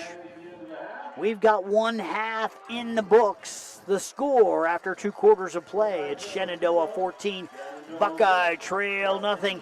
We're going to take a quick break. We're going to check in, I believe, with the ONN, and Rich and I will add up some of the numbers. We'll be back with more right after this. From the Ohio News Network, this is the Ohio Education Association Tonight in High School Football. Named Best Sports Program in the Country by the National Association of State Radio Networks. Tonight in High School Football is presented by Beck's Hybrids and by Ohio for Responsible Gambling. Now here's your host, Skip Mossick. Good evening, everyone, and welcome to Tonight in High School Football's Halftime Report. We have seen some news regarding some high-profile transfers over the years, and this year is no exception. But what are the rules? We'll discuss with Tim Street of the OHSAA next on the Ohio News Network. Every day, farmers rise before the sun and put everything they have into a job so few can do. Their courage, resilience, and relentless work shape the legacies and future of our country. At Beck's, we're proud to stand alongside those who don't wait to see what the world will do. They act, they lead, they are the difference. Beck's honors your commitment to your land, family, and purpose. And while we can't predict what the future holds, there is one thing we can do to change it, and that's be the difference. Right now, in every decision, in every season. Friday night under the lights reminds us teamwork, dedication, and community start in our schools. I'm Ohio Education Association President Jeff Wenson, and on behalf of the OEA's 120,000 members, we are proud to sponsor tonight's game and even prouder to support our public schools. Whether it's touchdowns or textbooks, success starts with a strong foundation. From the classroom to the end zone, we believe in every student's potential because in Ohio, public education matters.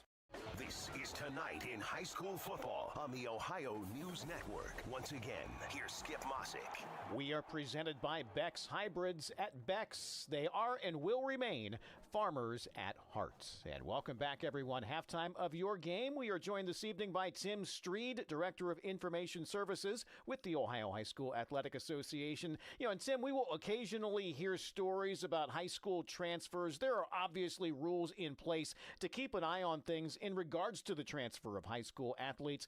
Can you share with people what rules are in place and I guess what families probably need to be aware of if they're considering a move to another district or another change of school that might impact their high school son or daughter's eligibility?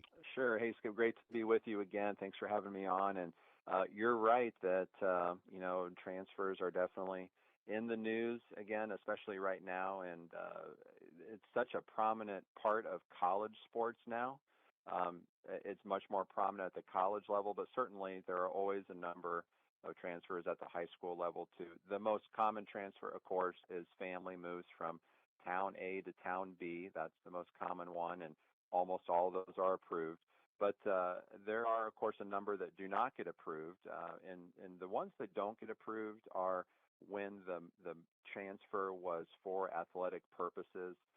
That is a function of our office, of our eligibility and compliance department, which is a lot smaller than the NCAA, but we do our best, and essentially our schools have voted into place a set of bylaws that govern that, and we have staff that work through that with our member schools. When there is a transfer, there is paperwork that comes into our office, and then we take it from there. But certainly our goal is that students, unless their family needs to move, our goal is that students stay at their high school and compete there. A lot of transferring is, well, it's not good for college athletics either. I guess that's a whole nother conversation, but we don't think it's great for high school sports either. Well, Tim, I'm sure it's a case-by-case basis, but roughly how many transfers are generally approved with no issue? And I guess are kids able to play at all if there is one? Yeah, good question. There on an average year, there's more than 1,000 transfers. And again, most of those are because the family has moved to a different town. So, in fact, I think last year there were even 1,300 transfers. It seems like a lot. It seems like a big number, but it's really not. I mean, keep in mind that we have 818 high schools. So really 1,300 transfers, that's less than 2 per school. So, it's really not a lot. The transferring paperwork takes a bit of a time, meaning a couple of weeks to work through in our office. We do talk to the schools involved. But if a student does not meet one of the exceptions, that student can still play the first half of the season. In the case of football, the student could play the first 5 games, but then they would have to sit out the rest of the season. And that is actually a lesser penalty than what it had been for a long time. It used to be that a student would sit out the whole season, but now it's just the second half of the season. And, the vast majority of transfers are approved. I think 85% of the transfer applications do get approved. And again, that points back to the common transfer where a family moves to another town. That is the majority. 85% of those get approved. That remaining 15%, that's where we really have to do some digging. Sometimes those are high-profile cases too. I think every year there is either a court case or a lengthy deliberation on some of them. So that definitely does take some time. And Tim, having gone to a Catholic school, I know the answer to this one, but how much more complicated does it become when kids transfer from a public to a private school? that does make it more complicated, for sure. And one thing I will say is the other way around is the easy one. If a student starts their high school career at a non-public school, they can always go back to their local public school. That's the easy one. You can always have a one-time transfer out. Going the other way around, a little more complicated. Tim Streed with the Ohio High School Athletic Association. Tim, we always appreciate your time, okay? Sounds good, Skip. Thanks for having me on. And we'll be back on the Ohio News Network.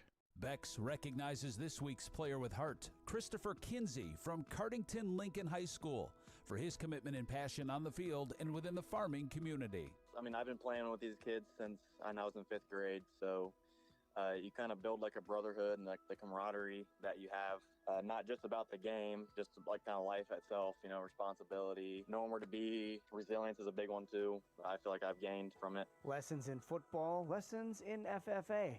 The things I learned, and I knew that I wanted to have, like hopefully maybe an ag background in my life.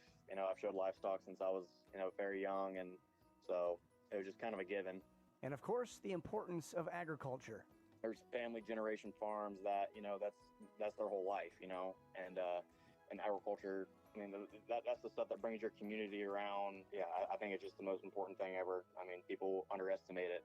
At Bex, we are and will remain farmers at heart. This is ONN.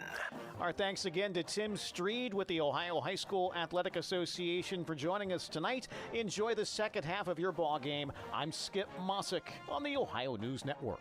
This has been the Ohio Education Association Tonight in High School Football, presented by Bex Hybrids and by Ohio for Responsible Gambling from the Ohio News Network.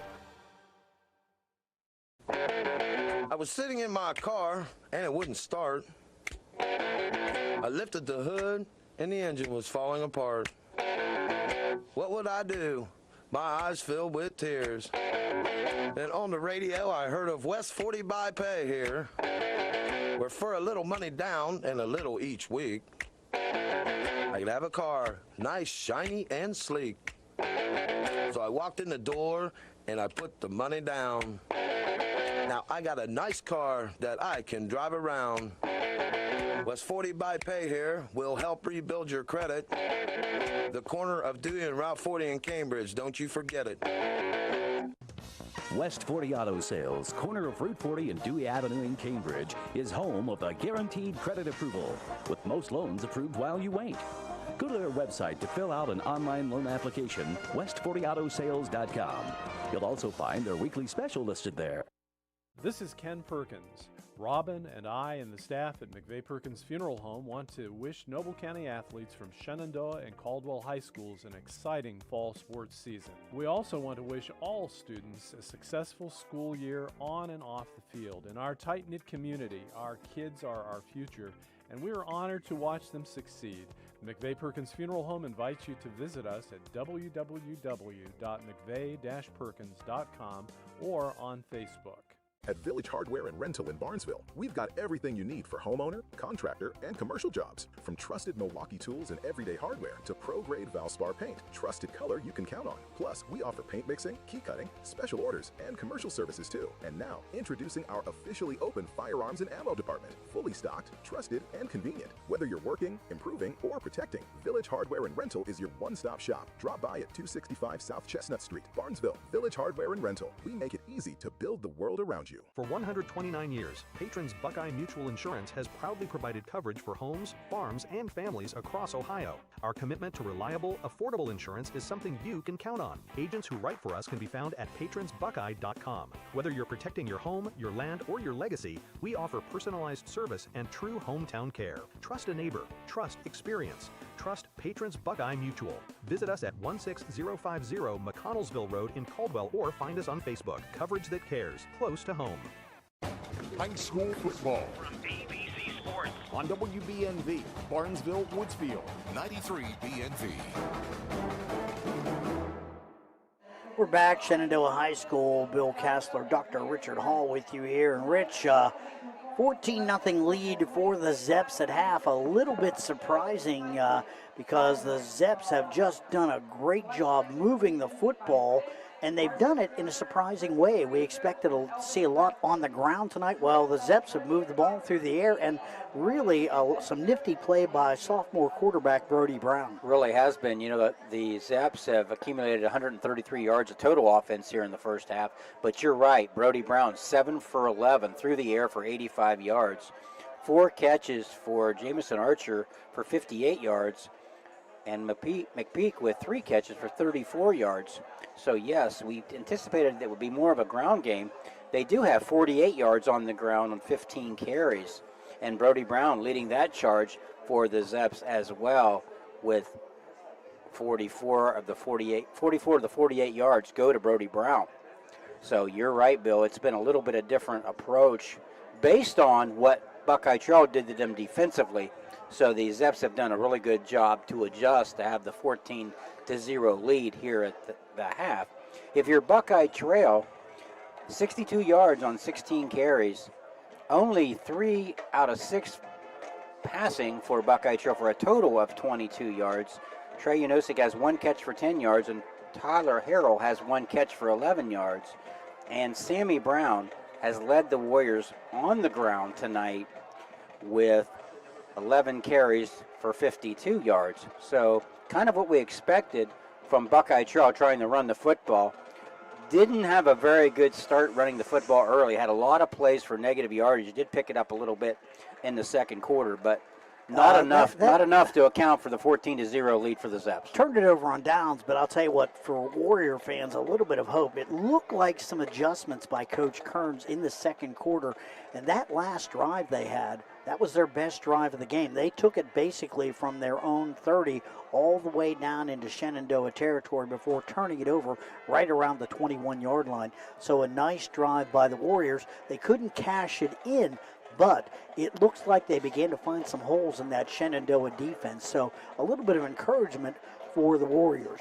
Yeah, they did. But now if you're Buckeye Trail, when we come out here in the third quarter, the Zeps are going to have the football because they won the toss and deferred there to start the football game. So, you know, Buckeye Trail's defense is going to go right back on the field.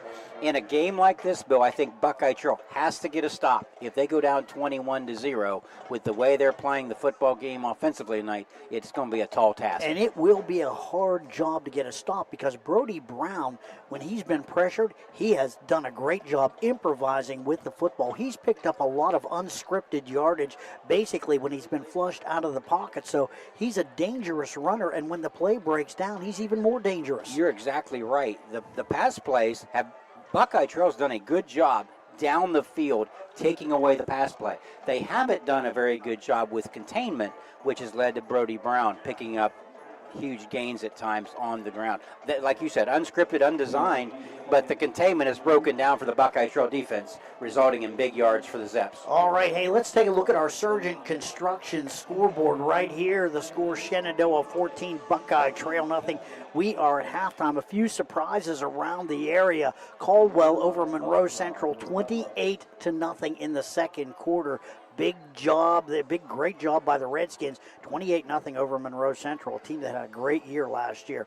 Meadowbrook is up on Crooksville, 13-7 at the half, and here's the biggest surprise of them all.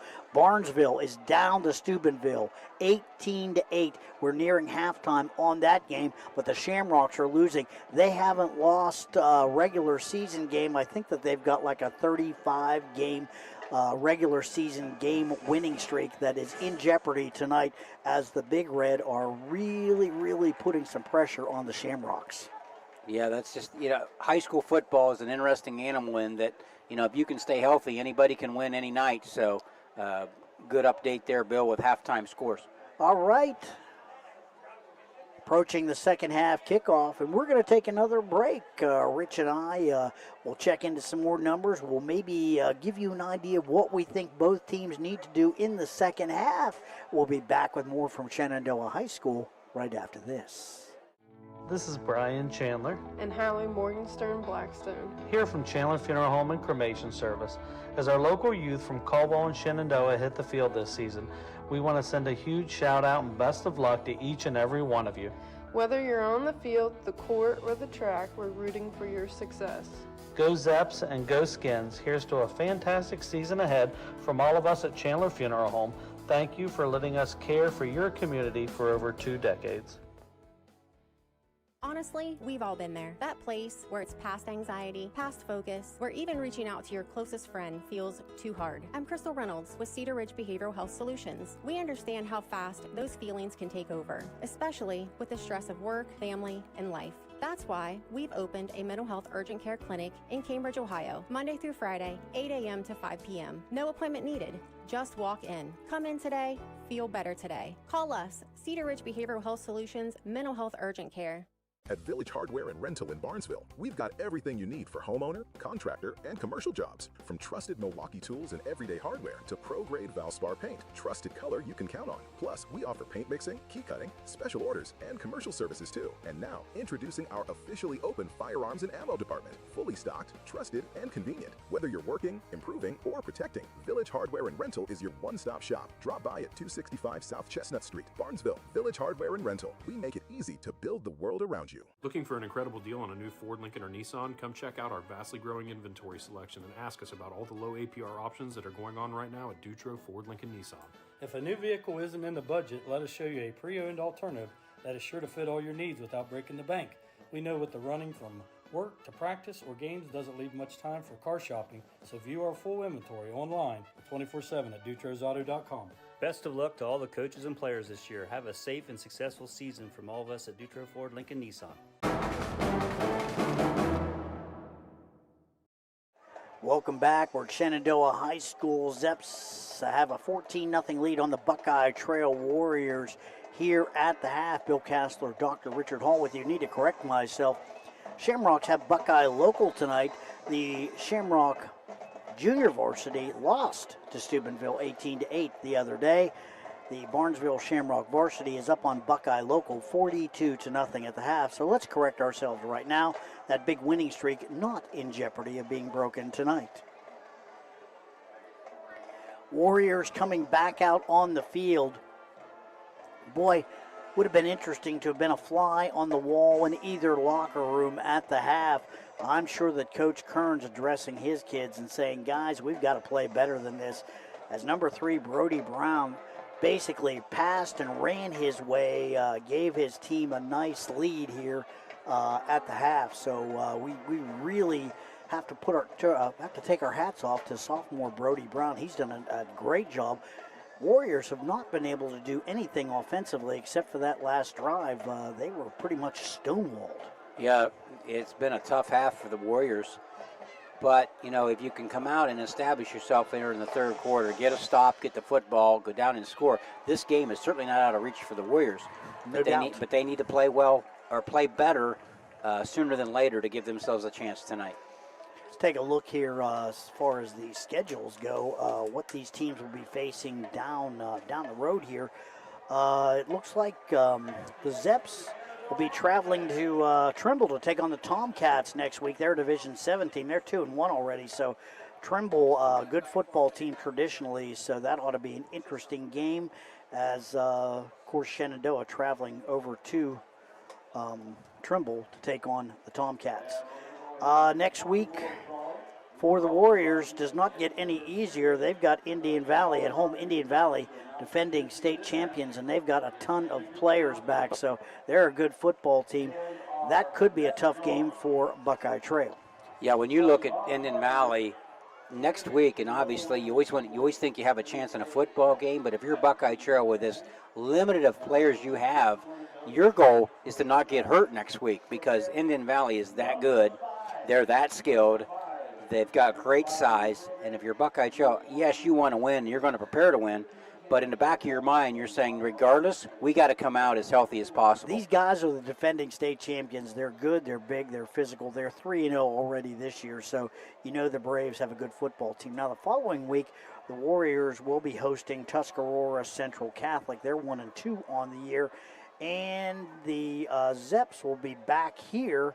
They will be hosting the Shadyside Tigers, 1-2. The Shadyside program has slipped in the last few years. They really have. But next week, I think if you're the Zeps, you go down to Gloucester Trimble, who I don't know a lot about them this year. 2-1. But I can tell you that tradition-wise, they have a good football program. Tomcats are always pretty good. They are. Usually they're pretty competitive in the Tri-Valley Conference, always winning the small schools division, or they're close to it. And they have a new stadium down there that I haven't been in yet, but from the road it looks really nice. I know they've done a lot of work in that community to support their football team. They always have great support down there in Gloucester Trimble, and but I think it's going to be a good football game for the Zeps to go down there and play them next week. It's always nice to be here in Shenandoah High School. Nice stadium here. Always enjoy coming here. The view up here from the press box is tremendous, and they do a great job of hosting the media up here. Had some pulled pork sandwiches at halftime. Boy, that's pretty good stuff. I'll tell you that right now. Yeah, they do a great job, like you said, hosting, and very, very cordial to us. I just talked to longtime legendary Gene Davis. He still keeps stats. I think the number he gave me on the number of football games and athletic contests he's seen without missing one is phenomenal. I don't even want to quote him because I'll probably make a mistake with it. But I can tell you that Gene was the one who knew that Buckeye Trail and Shenandoah had played 44 times. Shenandoah is up on that record 28-15. But Buckeye Trail did win the game last year 30-27. So he traveled over to Shanksville the other day and was able to witness the events at the 911 Memorial where the plane crashed there near Shanksville, and he's big into that now. That's near where I'm from, so we had a big long discussion on that.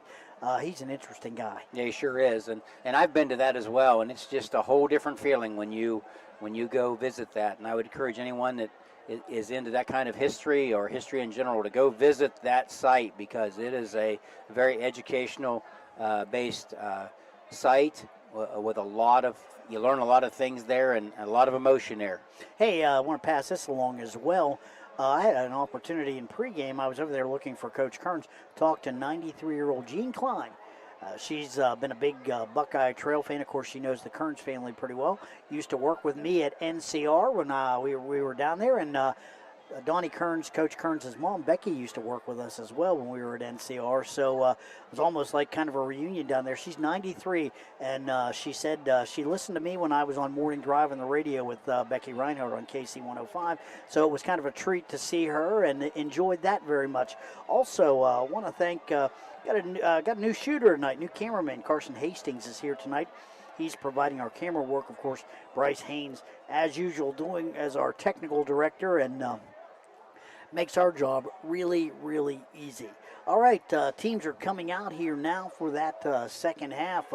Let's see if we can run our sponsors here one more time really quickly. Cedar Ridge Behavioral Health Solutions, Patrons Buckeye Mutual Insurance, Abel's Electric Heating and AC, Allwell Behavioral Health Solutions, Dutro Ford, Lincoln Nissan, Chandler Funeral Home, Farmers and Merchants Bank, Doan Ford, Village Hardware and Rental, West 40 Auto Sales, McVeigh Perkins Funeral Home, Bicon Services, and Sue Snowed State Farm. These are our sponsors tonight. Hey, now we're getting ready for our Valentine Insurance kickoff. And the Warriors will boot it away. I believe that's Mason Todd out there, back deep to receive for Shenandoah. I believe that we've got a couple Van Fossens back there right now. So haven't seen too much of, seen a lot of Caden, but Cole Van Fossen is back.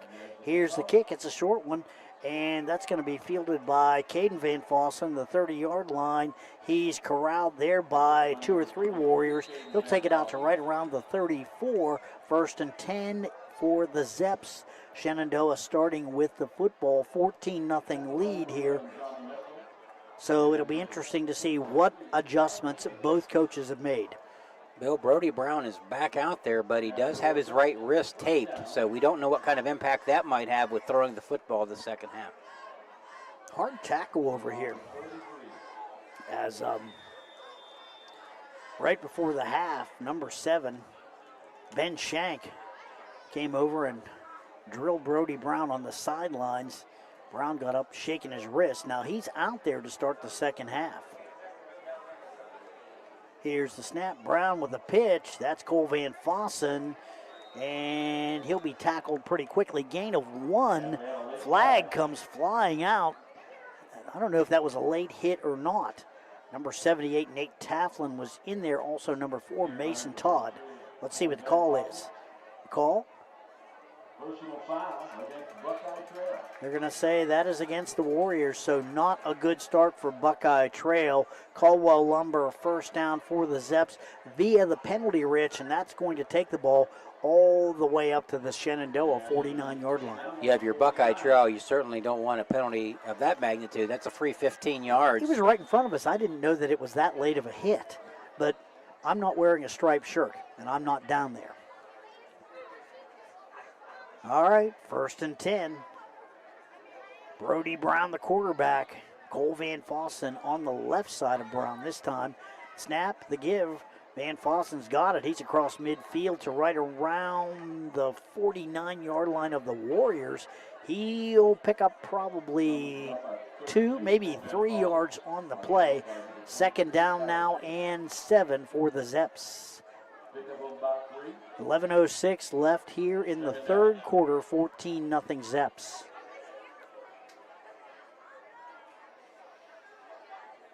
Brown doesn't look to be any worse for wear, but we haven't seen him throw yet. Shotgun formation. Long count. Snap. The give. Van Fossen. Man, great job that time by the Warriors. They're all over him. Finally bringing him down. Shank is out there. Also number 8, Trey Janozik, but that's going to be a huge loss. One of the Warriors shaken up on the play, getting up slowly. That's Shank. He is trying to walk it off. I think he may come out. Yes, he's going to come out. He is just a little bit gimpy. 2nd down now, right around 13 to go for the Zeps. So Shank is out for this play. Looked like he was favoring the one ankle just a little bit. Brown in the shotgun formation. Long count. Flag before the play. That looks like offsides, and that's going to be on Buckeye Trail. So Warriors cost themselves 5 instead of 3rd down now and 13. It's going to be 3rd and 8. That's a lot more. It's a lot more favorable situation if you're the Zeps. And Bill, it had been a fairly clean game up to this point, and now we've had 2 penalties just recently on Buckeye Trail.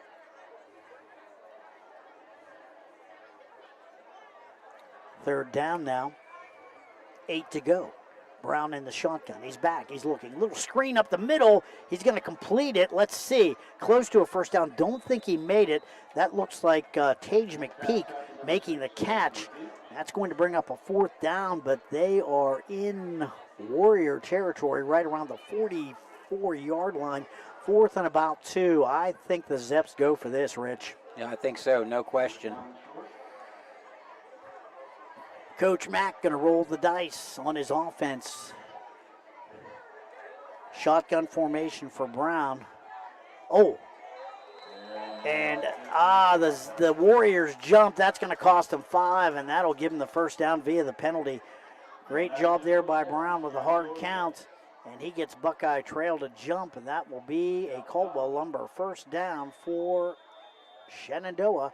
They're going to have the ball right around the 39-yard line of the Warriors. And another mistake, Rich, another penalty. That's 3 in this drive. Yeah, it sure is. You know, a total of 25 yards here. You're just giving away if you're Buckeye Trail. 8:53. Clock continues to run here in the third quarter. 14-0 Shenandoah. Brown, the quarterback, in shotgun. The snap, the give. That's Van Fossen. He tries the left side, and he finds a whole lot of Warriors over there. That could be a loss of 1.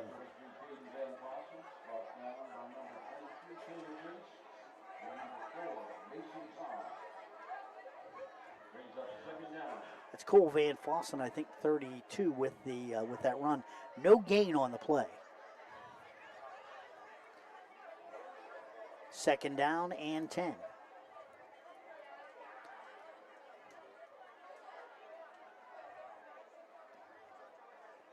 Long count.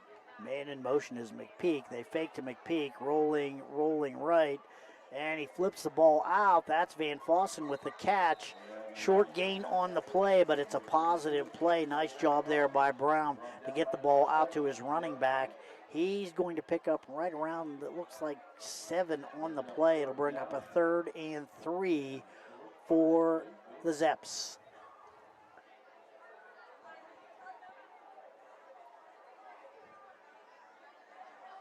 I think Shenandoah with the ball now at the Buckeye Trail 31. I think they're in 4-down territory. Brown, the quarterback. Long count.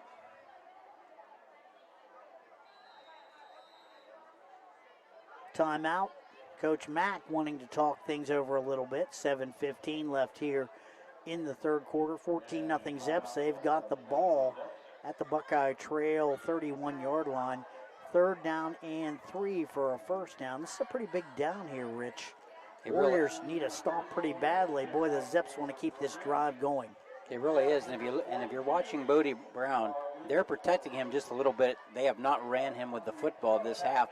You have to wonder about that wrist, but we've seen no signs that's affecting him any other way because he's throwing the ball well, he's handing it off fine. They might just protecting him a little bit so he's not being tackled. Haven't seen him throw the ball downfield. He's thrown a couple little dumps, so maybe it could be that wrist is bothering him a little bit.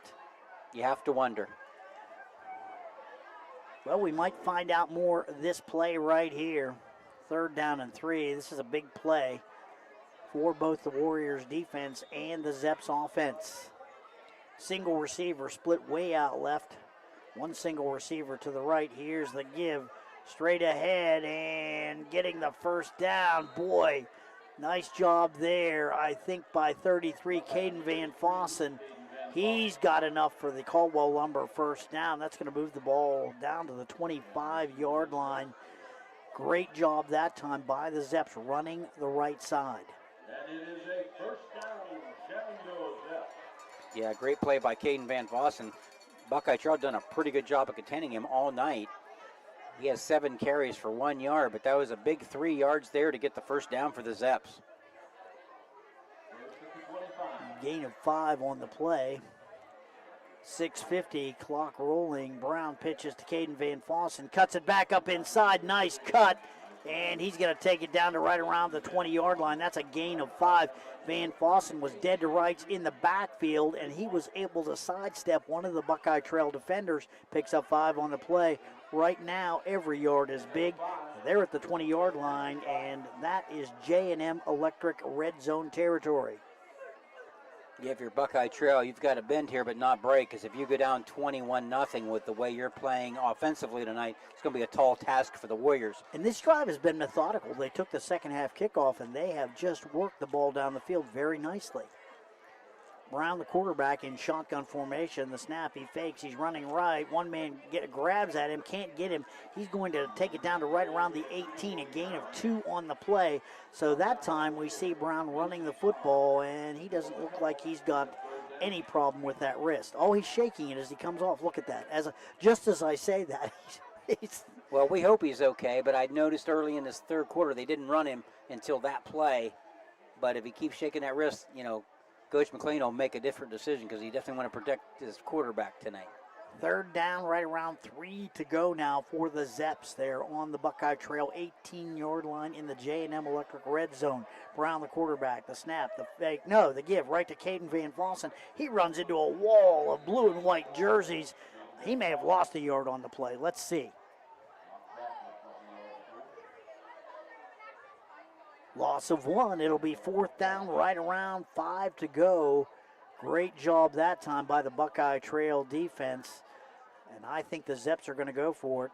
Trail needs a stop. Zeps need 5 yards. 4:56 left now in the third quarter. Big down here. Shenandoah leading 14-0. The snap.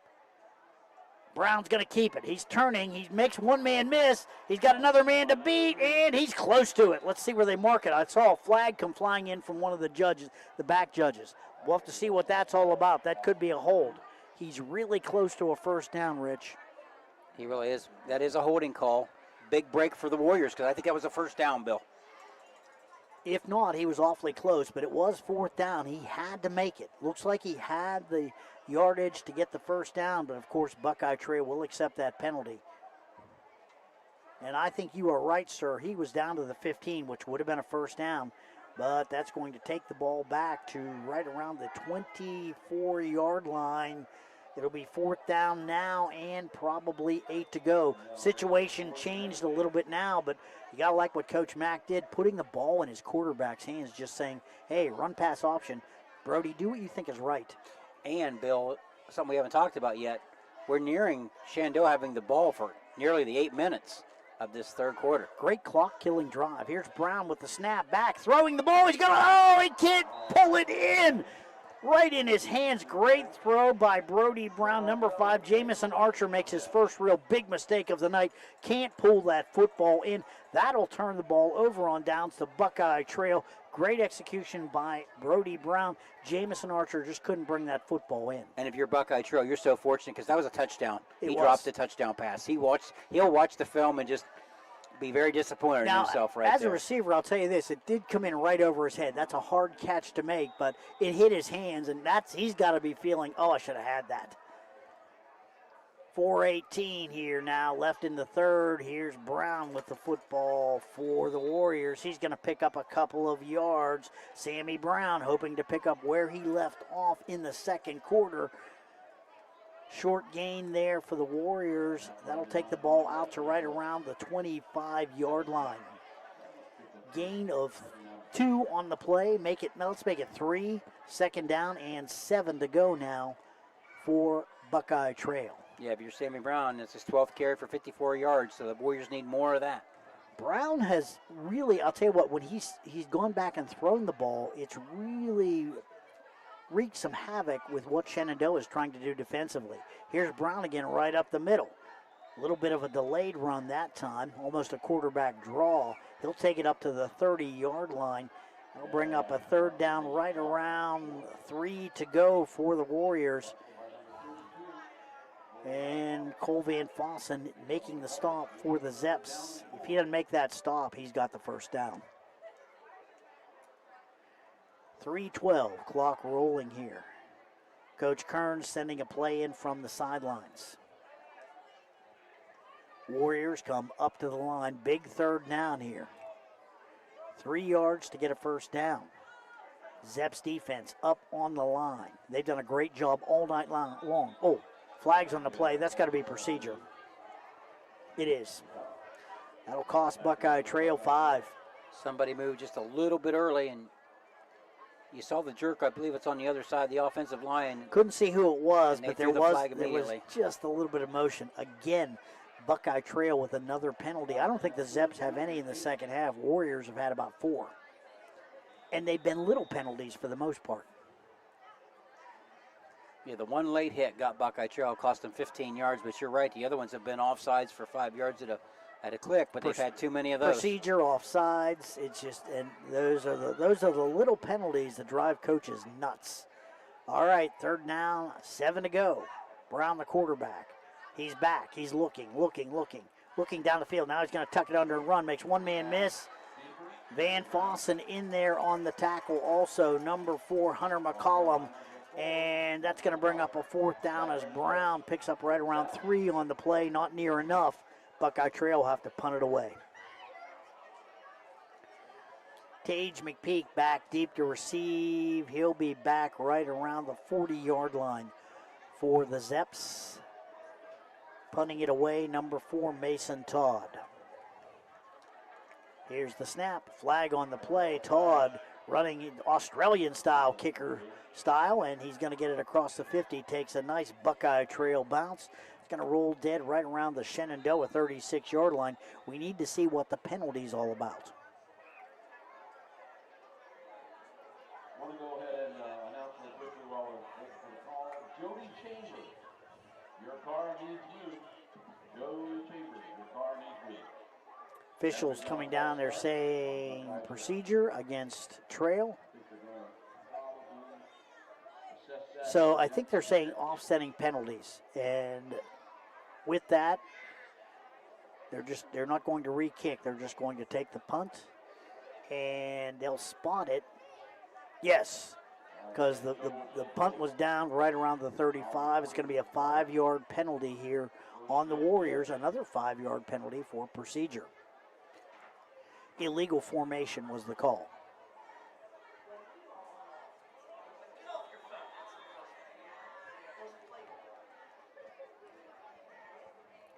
Brown with the snap. Back, looking, steps up now. Brown, looking, pulls it under. Run down from behind. Great job there. That was A.J. Grewalt running him down. Brown had a little bit of room to run. He's going to pick up probably right around 3, maybe 4 on the play. Let's make it 4. 2nd down and 6. Nice run there by Brody Brown. Yeah, again, Bill, we talk about these broken plays that Brody Brown have turned into positive yardage. It's his 11th carry for 60 yards, and many of those are undesigned runs. Absolutely. They were designed to pass the ball, and great coverage by the Warriors, but can't contain Brown. They can't keep him in the pocket. Brown, the sophomore, back looking, guns the ball over the middle, overthrows Archer. In the first half, Brown to Archer was solid gold for Buckeye Trail, or for Shenandoah, Brody Brown hitting Jamison Archer on 3 or 4 different passes. They can't connect now. No, he has 96 yards through the air, but his last 2 have been incompletions. So, they're just trying to mix it up enough. But again, those broken plays that end up being runs have been a great source of offense for the Zeps tonight. Tell you what, Coach Kearns is going to be happy if they can pull him down in the backfield at one point. 3rd down now, 7 to go. The snap. The give to Cole Van Fossen, and he lost 2. And man, great job by the Warriors defense. They get to the point of attack, and they drag down Cole Van Fossen for a loss of 2. That's going to bring up a 4th down right around 7 to go. Coming up on the end of the 3rd quarter, under 30 seconds now, the Zeps are going to be punting it away.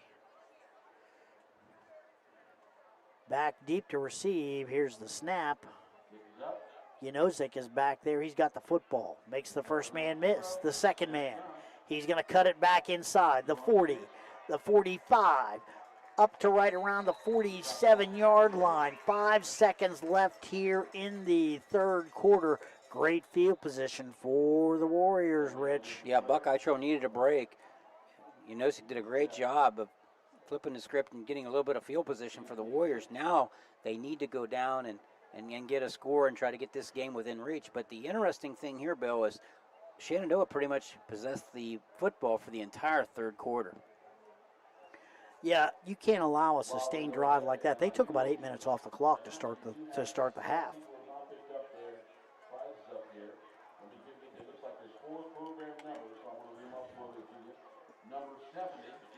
Five seconds left here in the 3rd quarter. 14-0. Shenandoah remains in the lead. Buckeye Trail's going to have the football. They're going to have it 1st and 10 right around their own 48-yard line. So great field position for the Warriors. They're going to get 1 play off in this 3rd quarter. Sammy Brown comes out. He'll be the quarterback for Buckeye Trail.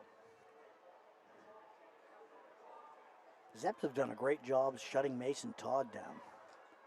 Snap, they get it out to Todd. Todd, the 45, the 50, makes one man miss. Steps on the sideline. He's going to get it to right around the Shenandoah 47-yard line. That's going to be a gain of 5, and that's going to be the end of the 3rd quarter. The score after 3.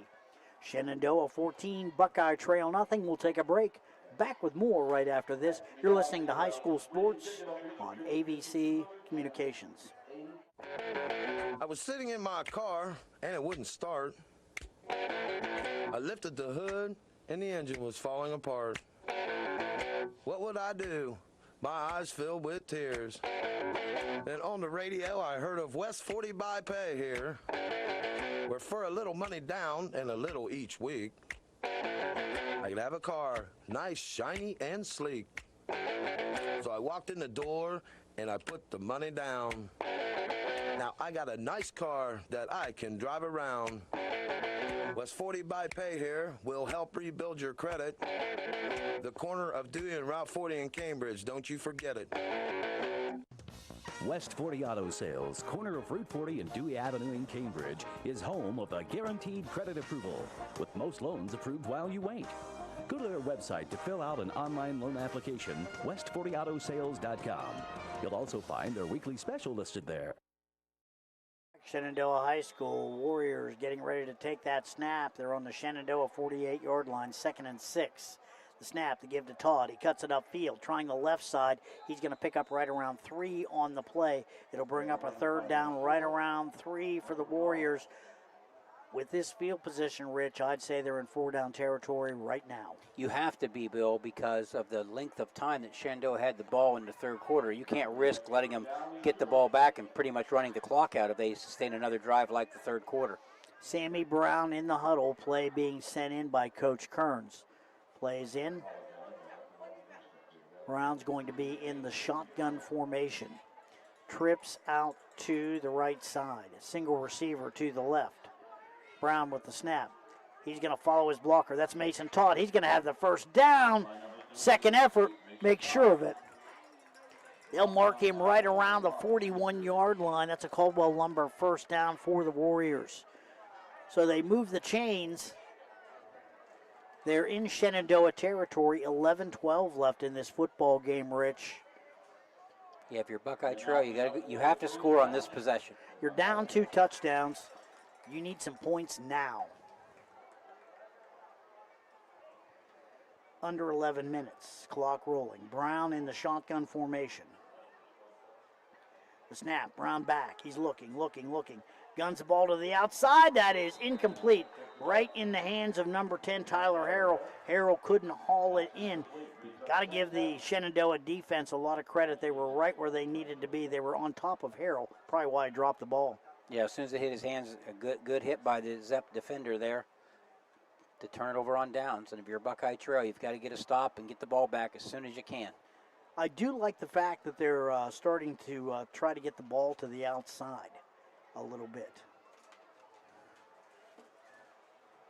All right.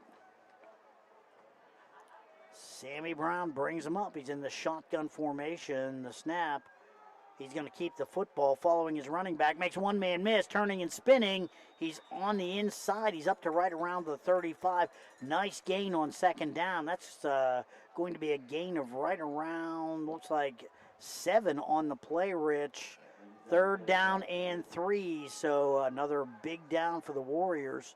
And right now, they've got the ball in Zeps territory. So we're probably looking at 2 downs to get 3 yards.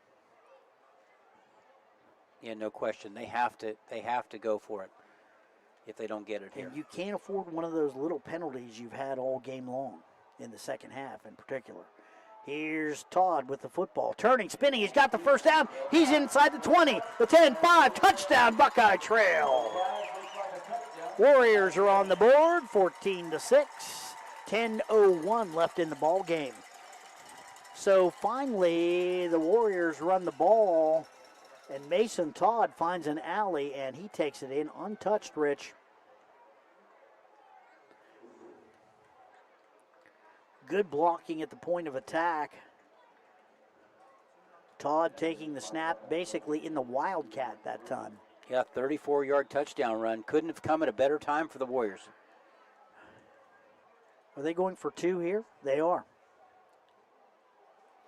Brown, the quarterback. Warriors going for 2. This is big.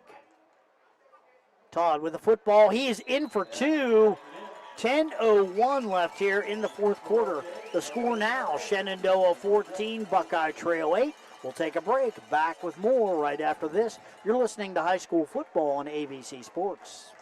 At Doan Ford, your family means the world to us. Our parts and service department work to make sure your family arrives at their destination safely. Our collision department takes pride in getting your family back on the road. Whether you're taking a trip, going grocery shopping, or taking the kids to school, choose Doan Ford. We will be happy to help you. Stop in and see us today for all of your parts and service or collision needs.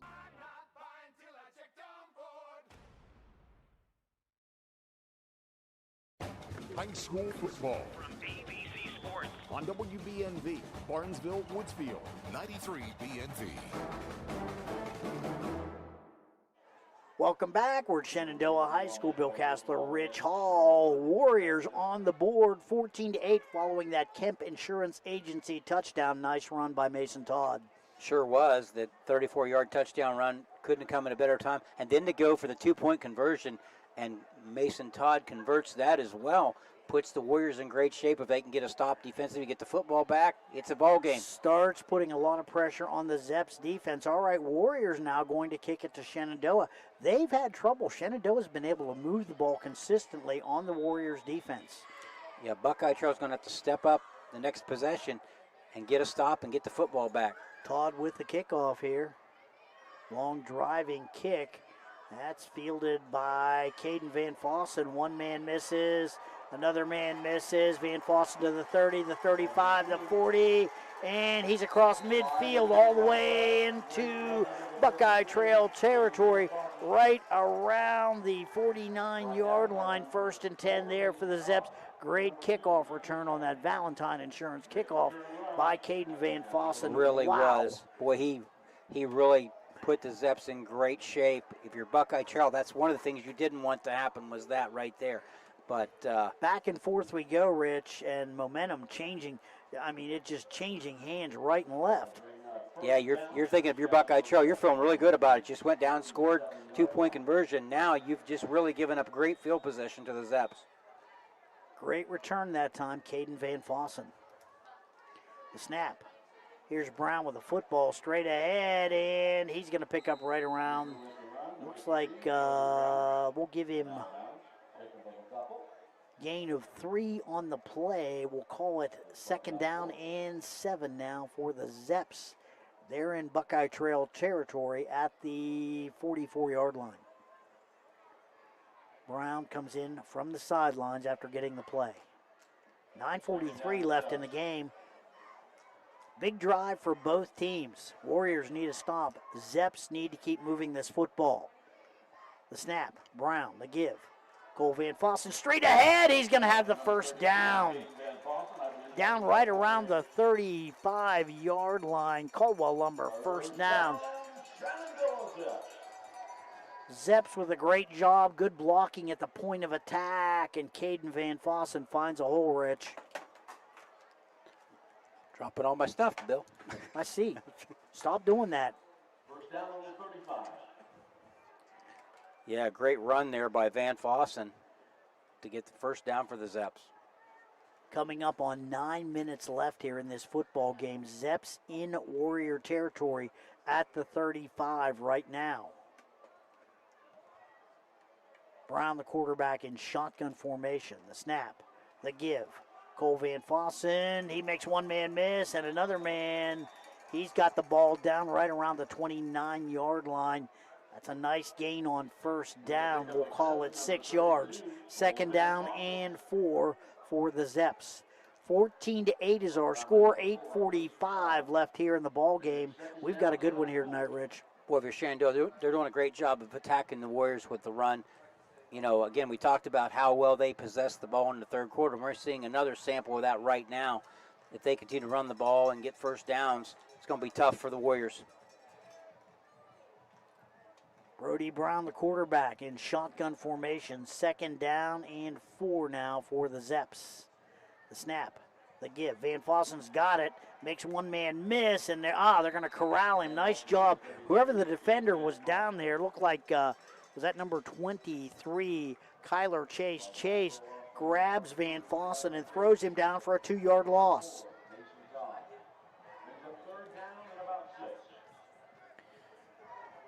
For most of the night, they've done a great job containing Caden Van Fossen. He has 6 yards on 10 carries. He's gashed him here in the 3rd quarter a little bit, but that time Buckeye Trail was right where they needed to be. It's 3rd down and 6. Big play, Rich. What are you calling here? I think they're going to keep it on the ground, but if you're Buckeye Trail, you can't give up a big play here. RPO is what I'm thinking. Brody Brown. Run pass option. The snap. The give to Van Fossen. He's got the 1st down. He's all the way down to the 25-yard line. Let's see where they mark it. Let's make sure. But I think he's got it. It's coming back on a hold. Flag on the play. I didn't see it. Good catch there, partner. Thank you very much. So that's going to cost the Zeps 10. And at this point in the football game, you do not want Buckeye Trail getting the ball back. No, but if you're Buckeye Trail, that's a huge break for the Warriors. It is. Because they had a first down right there. Absolutely. Both teams have actually hurt themselves with penalties. Buckeye Trail has had 4 or 5 here in the second half. They've had some real problems with it. A couple of holds here by the Zeps. That's really cost them. Sure has. And if you're Buckeye Trail, that's a big break because that ball was down about, It's close to the first down. They would have gone for it if they didn't get it. All right. Third down now, 16 to go for the Zeps. Man in motion's Archer. Keep an eye on him. He's been catching a lot of passes tonight. Brody Brown in the shotgun formation. The snap. Brown's back. He's looking. He's got some time. Stepping up now. Got some pressure. Now he's going to step around, and he's going to make one man miss and another man miss. He's all the way up inside, but he's not going to have near enough. The flag comes flying in late. Brown basically gets it up to the 34-yard line. Again, looked like they had him pinned in the backfield, but he finds a way to make about 10 yards on the play. Yeah, he's shifty and quick. I mean, he's very elusive. They had him. Let's see what the call is.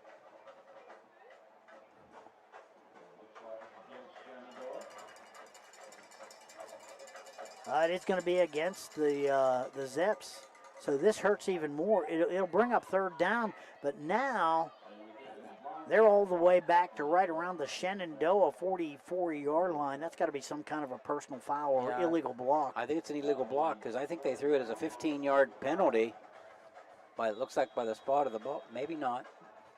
One thing right now, blindside block. That's what the call is. Okay. Fist together is a blindside block. Bryce Haynes, our technical director and football expert back there, flashing me the blindside block sign. 6:25 left here in the football game. The snap, Brown's back, he's looking, got a third down, he's going to throw it, crank it downfield, got a man down there. And boy, the ball, one of the Warriors, Sammy Brown, hit it. And then number 10, Hunter Rossiter, got a hand on it, and the ball was juggled around, finally fell to the ground. It'll bring up fourth down. Zeps will punt it away. Big news, last week, Hunter Rossiter was out, and the Zeps really had a hard time punting the football. Now, Rossiter's a very good punter, and he is back now to kick the ball away. So some good news for the Zeps having Rossiter back this week.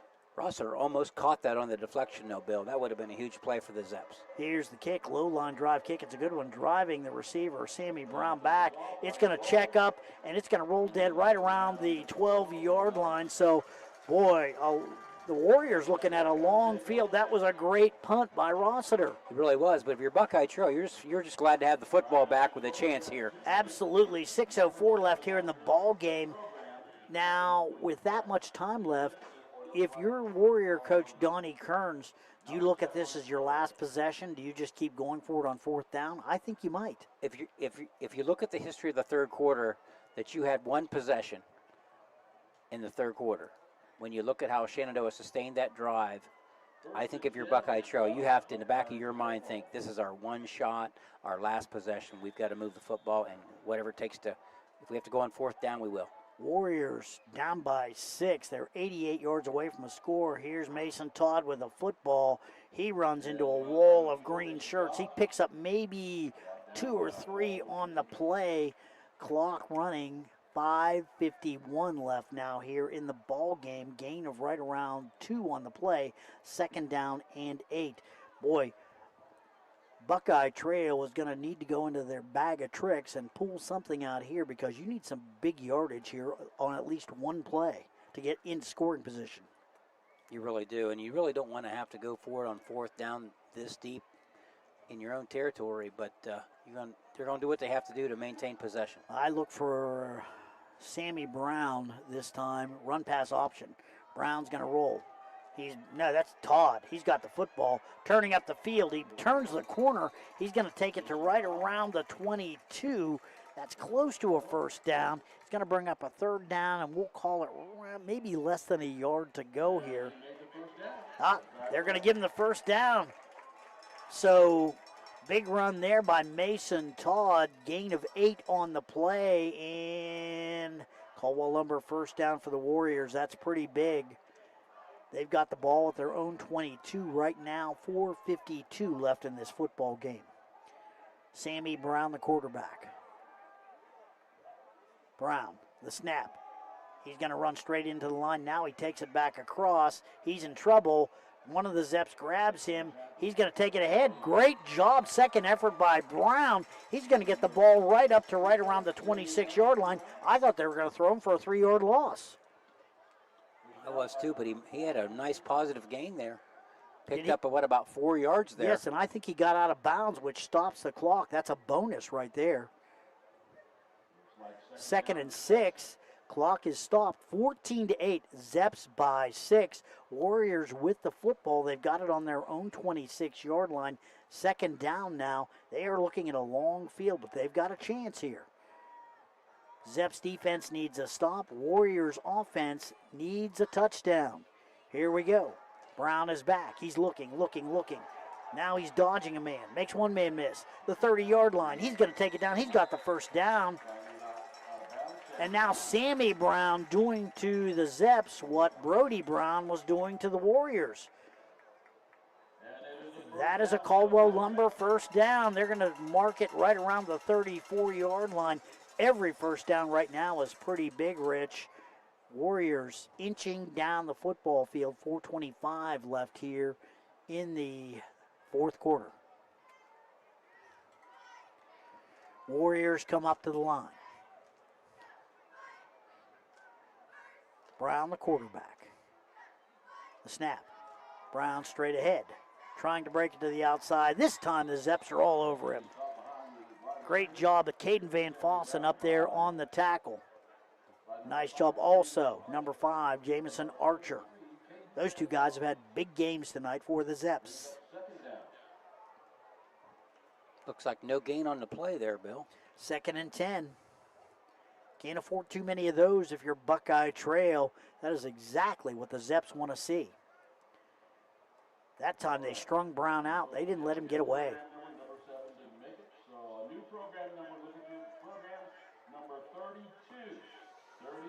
Shotgun formation. Sammy Brown, the quarterback. The snap. Brown is back. He's looking. Guns the ball to the outside. He's got a catch. Or is that dropped? It's a drop on the sideline there. The only thing that helps there is it stops the clock. 3:36 left. Right now, Rich, I'm looking at, they've got the ball at their own 34-yard line. It's 3rd and 10. And we just had a flag for a holding. That's going to be against Trail, and that's big because you can't afford to lose any yardage. Everything right now is just magnified because there's only 3:36 left in the ball game. 2nd down and looks like around 20 for the Warriors. So they need a couple of big gains here to get a first down. But I'd say right now you're going for it on 4th.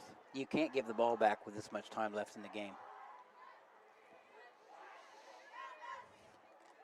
Warriors come up. Sammy Brown's the quarterback. We've got trips out to the right side, Twins out to the left. Brown's all by himself in the backfield. The snap. Brown's back. Great protection. Looking. Guns the ball down the middle of the field. It's up for grabs. Rossiter goes through his hands. Mason Todd was right there, but Rossiter had a better shot at it, and that's going to bring up a 4th down and 20, or excuse me, 3rd down and 20. So Brown gunning the ball down the field, hoping for a catch. Nothing doing. Boy, what do you do now if you're Coach Donnie Kearns? You've got a 3rd down, 20 yards to go. You need a huge play. Well, you know it's 2 plays. Yes. So you just got to try to cut this thing in half, and if you can pick up 10 yards here and go for it again on 4th, but anything more than 10 is a bonus. Absolutely. Again, trips left, Twins right. Brown back, looking. Now he's flushed, rolling to the right side, looking for some help. Finds a man upfield. Oh! Drop. Ben Shank had it. It was a low pass. Shank couldn't haul it in, though. That's going to bring up 4th down. 3:25 left in the game. I don't know if I go for it on 4th. It's pretty hard not to, though. It's a tough decision. I'm talking out of both sides of my mouth, I know, but I'm glad Coach Kearns is the one paid to make these calls. It's a tough decision, but if you give the ball back, you may not see it again. They're going to punt it away. They're going to punt it. Yes. I probably agree with that just Yes. because of the distance, and they're not a very effective throwing team tonight. But, boy, in the back of your mind, you're just hoping you get a chance to get it back. Oh, that punt's partially blocked. So it's going to roll dead right around the Shenandoah 39-yard line. Zeps will have the ball there, 1st and 10, 3:16 left in the game. Shenandoah leads 14-8. And the way that Shenandoah's been running the football game tonight, if you're Buckeye Trail, your back's against the wall right now. I'm going to point something out, Rich, and I haven't said this all night, but we haven't seen a turnover all night long. Okay, I'm not saying there's going to be a turnover, but I'm just saying we haven't seen one all night long. That is true, and if you're Buckeye Trail, you sure could use one right now, and if you're Shenandoah, you just want to hold on to the football. Exactly. And you know that Coach Mack is over there on the sideline saying, guys, ball security is job one here. Yeah, this thing's not going, I would assume this thing's not going in the air. It's going to be on the ground. Yeah, Brody Brown will run the ball. They'll take their 3 plays, and they'll make Buckeye Trail use timeouts, if nothing else. Brown, the snap, gets it over to Van Fossen. That's Cole. He's got a big lane. He's going to cut it, breaks a tackle. The 20, the 10, the 5, touchdown. He's in. 3:05 left in the ball game. Cole Van Fossen breaks a run.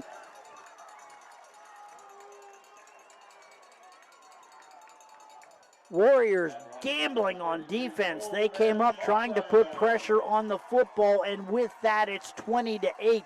3:05 left, and that may seal the game for the Zeps.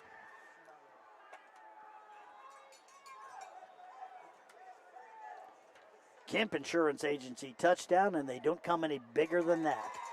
The kick by Stritz is up. It's good. 3:05 left in the football game. The score, Shenandoah 21, Buckeye Trail 8. We'll take a break. Back with more right after this. Everyone's looking for an encouraging sign in today's economy. The fact is, you'll find one right here in Caldwell at State Farm Sue Snow's office, because State Farm agents like Sue have been here helping people protect the things that matter most. That's why more people trust State Farm, and they consider that a very good sign. See State Farm agent Sue Snow at 400 East Street in Caldwell. From all of us at State Farm, we're wishing you a safe, relaxing, and happy summer.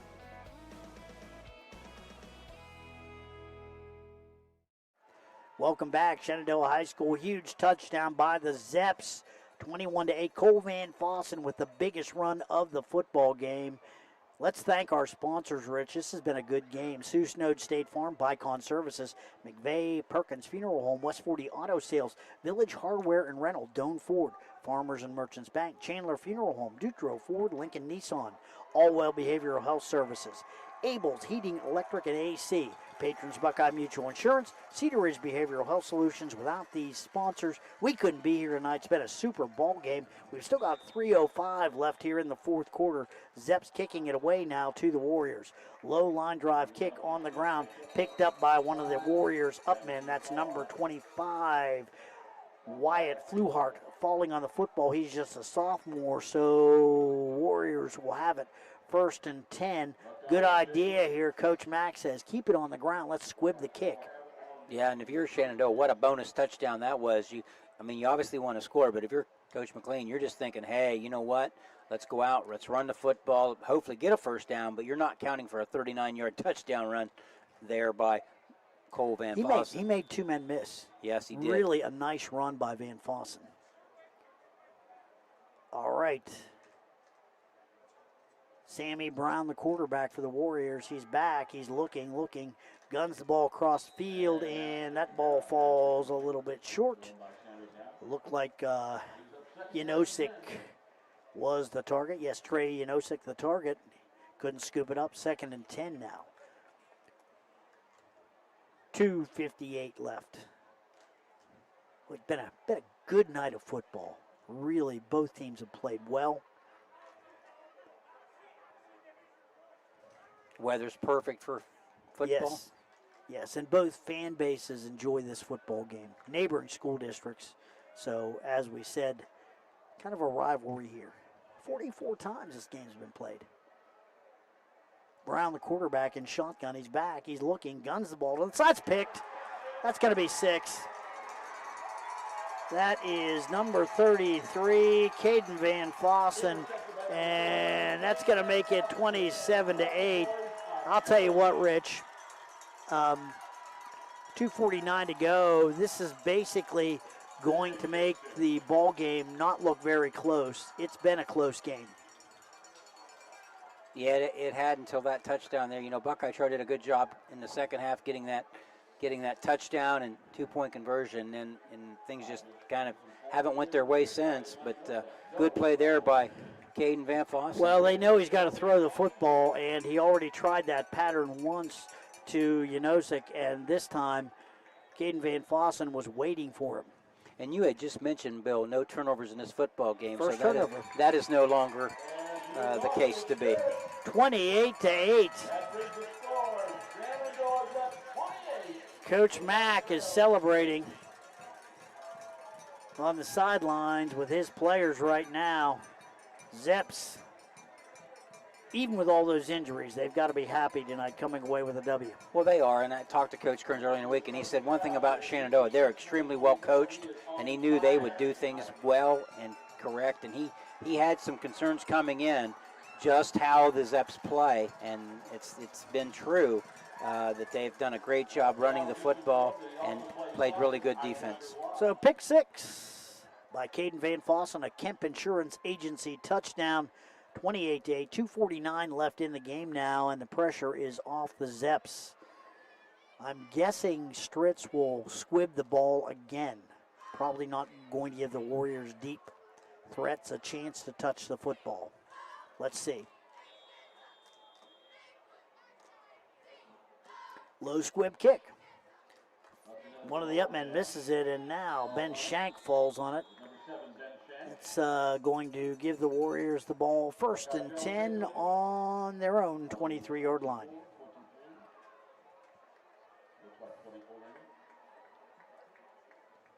One of your Buckeye Trail, you got to keep running your offensive plays, what you've intended on, what your game plan was, because even though this game may be out of reach, you're preparing for the future now. Absolutely. For next week and beyond. Boy, looking at Indian Valley next week, that's a pretty big ask. Yeah, you're preparing for next week and beyond.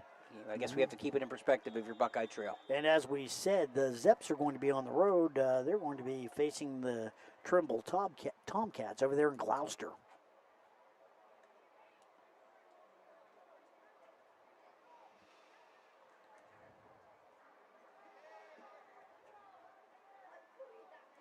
Mason Todd, the quarterback. He's going to run it straight into the middle of the line and pick up 2 on the play. Clock starts to roll. 2:36. I don't think that anybody's going to do anything to stop it right now.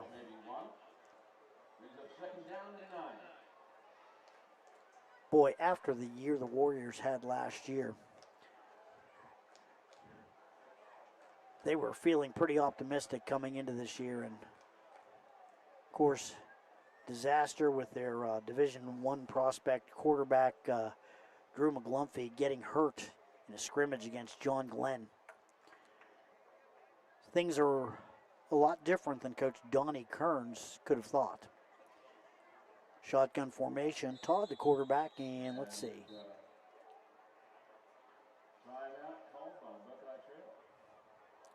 Warriors wanting to talk things over a little bit. As you said, Rich, preparing for next week. And beyond. And yeah, when you lose a player the caliber of Drew McGlumphy, a Division I recruit, and had over 1,000 yards passing last year and 1,000 yards rushing, and you're going to build your offense around somebody of that type of player. To lose him, and then to have to make some other changes, and then to lose 8 other guys that they were counting on. Lost 8 of their 22 projected starters to begin, since August 1. It's just tough. But then again, on the flip side, you got to give the Zeps credit as well, because they have guys hurt too. So and they lost their top quarterback, Braxton Barnett, who basically opted not to come out this year, suffered injury in football. He's got a Division I track scholarship, so he didn't really feel like he wanted to risk that playing football, and you can't blame him. Here's a run by the Warriors. Straight ahead, Sammy Brown with no gain.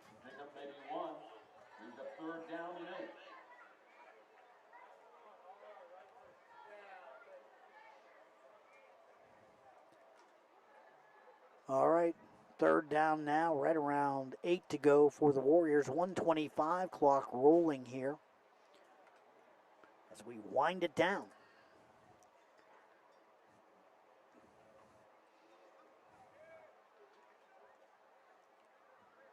Keep in mind, we'll be checking our Surgent Construction scoreboard after this game. We'll try to get you updated on some of the local scores. Back to throw now is Brown. He's going to throw it down the field. And pass skips in. Janosik the target, but couldn't come up with it. Fourth down now for the Warriors. And I think they'll probably punt this one away. Down 28-6 with under a minute to go now.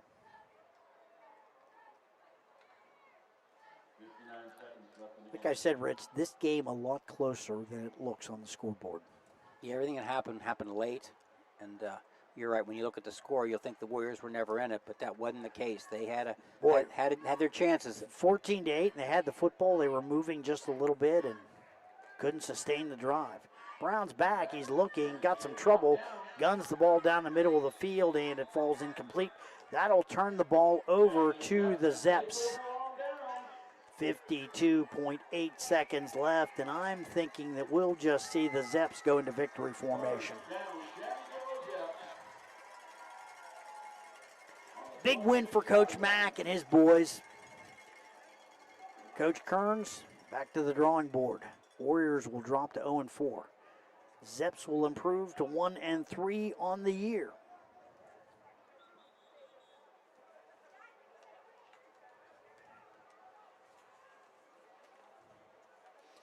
Keep in mind, after the game, we'll be awarding a +1 pizza player of the game to our top Shenandoah player and the power lineman of the game, brought to you by Guernsey Muskingum Electric Co-op, to a Buckeye Trail player. So we'll be picking a lineman for that.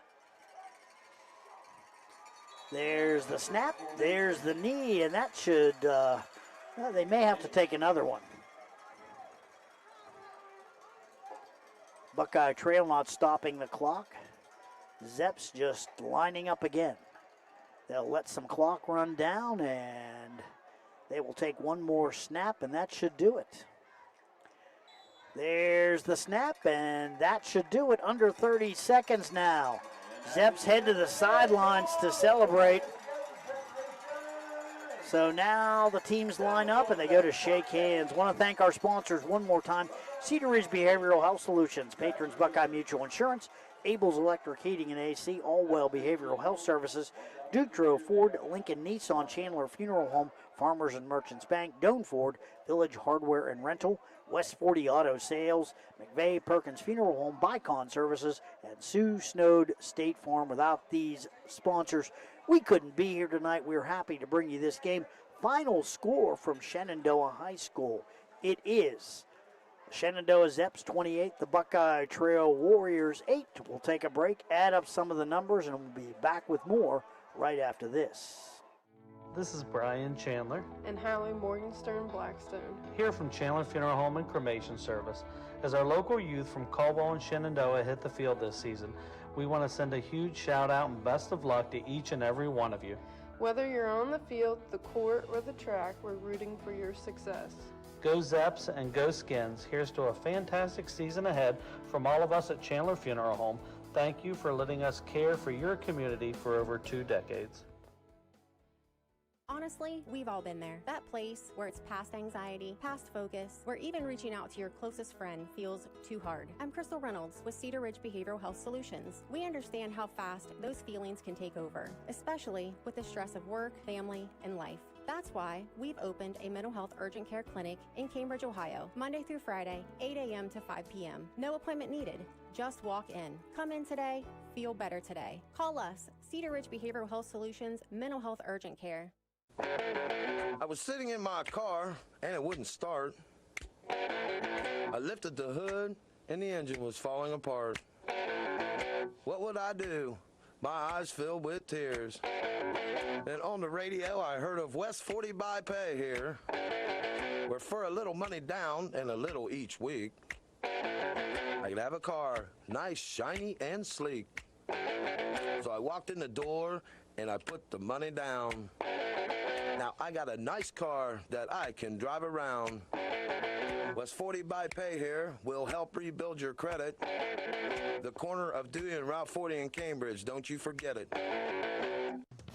West 40 Auto Sales, corner of Route 40 and Dewey Avenue in Cambridge, is home of the guaranteed credit approval, with most loans approved while you wait. Go to their website to fill out an online loan application, west40autosales.com. You'll also find their weekly special listed there. School's back. For some, things may feel overwhelming. Allwell is here to help you find a healthy balance. Our behavioral health services can keep your mind on track, while our primary care services can keep your body healthy. Our mission is to help people feel better, think more clearly, make good decisions, and have healthy relationships. We have offices in Zanesville, Coshocton, New Lexington, McConnellsville, Caldwell, and now on Wheeling Avenue in Cambridge. Visit us at allwell.org. Be well, stay well, Allwell. At Abels, we're proud that so many people trust our family with their family's home comfort. I'm Russ Abels. For new heating and cooling, you can trust us to save you money with our high-efficiency systems. We're trusted for electrical work, lighting, outlets, generators, complete home electrical service upgrades. We do it all. And you can trust us in an emergency. Whether it's heating, cooling, or electrical repairs, we promise to do the job right. It's what we do for family, and it's what everyone deserves. Trust Abels. It's that time of year again. Football season is upon us. Hey, Mark Kelly here with Bicon Services, wishing all our local teams a great and successful year. As your premier commercial building contractor, Bicon Services is ready to tackle everything from small facility renovations to large industrial expansions. We're here to handle all your commercial and industrial needs under one roof. So while you're out there scoring the winning touchdown, let us work on making your next commercial project a success. Bicon Services, building the future one project at a time. This is Ken Perkins. Robin and I and the staff at McVeigh Perkins Funeral Home want to wish Noble County athletes from Shenandoah and Caldwell High Schools an exciting fall sports season. We also want to wish all students a successful school year on and off the field. In our tight-knit community, our kids are our future, and we are honored to watch them succeed. McVeigh Perkins Funeral Home invites you to visit us at www.mcveigh-perkins.com or on Facebook. For 129 years, Patrons Buckeye Mutual Insurance has proudly provided coverage for homes, farms, and families across Ohio. Our commitment to reliable, affordable insurance is something you can count on. Agents who write for us can be found at patronsbuckeye.com. Whether you're protecting your home, your land, or your legacy, we offer personalized service and true hometown care. Trust a neighbor. Trust experience. Trust Patrons Buckeye Mutual. Visit us at 16050 McConnellsville Road in Caldwell or find us on Facebook. Coverage that cares, close to home. Doan Ford is your destination for the ultimate Ford experience. Discover the thrill of the open road in a brand new Ford vehicle. Experience cutting-edge technology and safety features designed with you in mind. Whether it's the versatile Ford Escape SUV, the powerful Ford F-150, or the stylish Ford Bronco, you'll drive away with confidence, knowing you've made the right choice. Quality, service, and trust. That's the Doan Ford experience.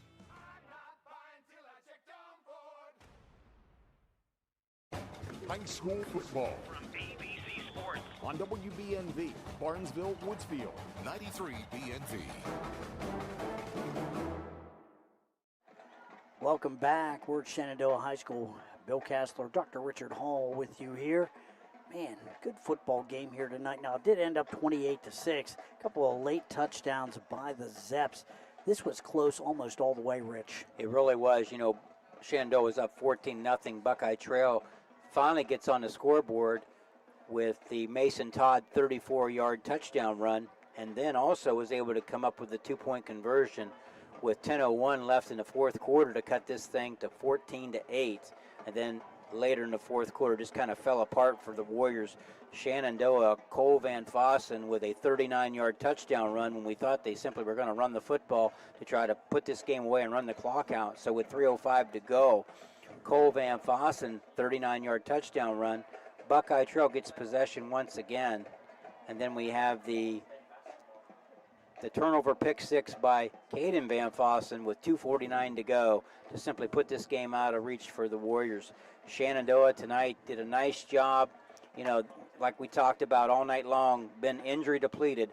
Shenandoah did a nice job both on the ground and through the air when you look at their personnel. 31 carries, 126 yards on the ground for the Zeps. But I think the difference may have been through the air, something we really didn't anticipate. A lot of them were undesigned. They were broken plays. Brody Brown, 9 of 16, 105 yards through the air, probably something the Zeps coaching staff was not counting on, with some big pass plays. Jamison Archer, 4 catches tonight, 58 yards.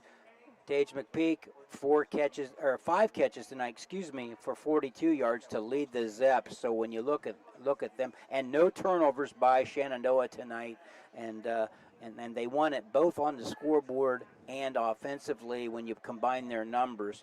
Just, a nice job for them to put out, 231 yards of offense for the Zeps. Boy, you have to give the Zeps all the credit in the world because, it looked to me like Buckeye Trail had things going last week, really close to a win against Newark Catholic, much like the Zeps were 2 weeks previous when they played Bridgeport.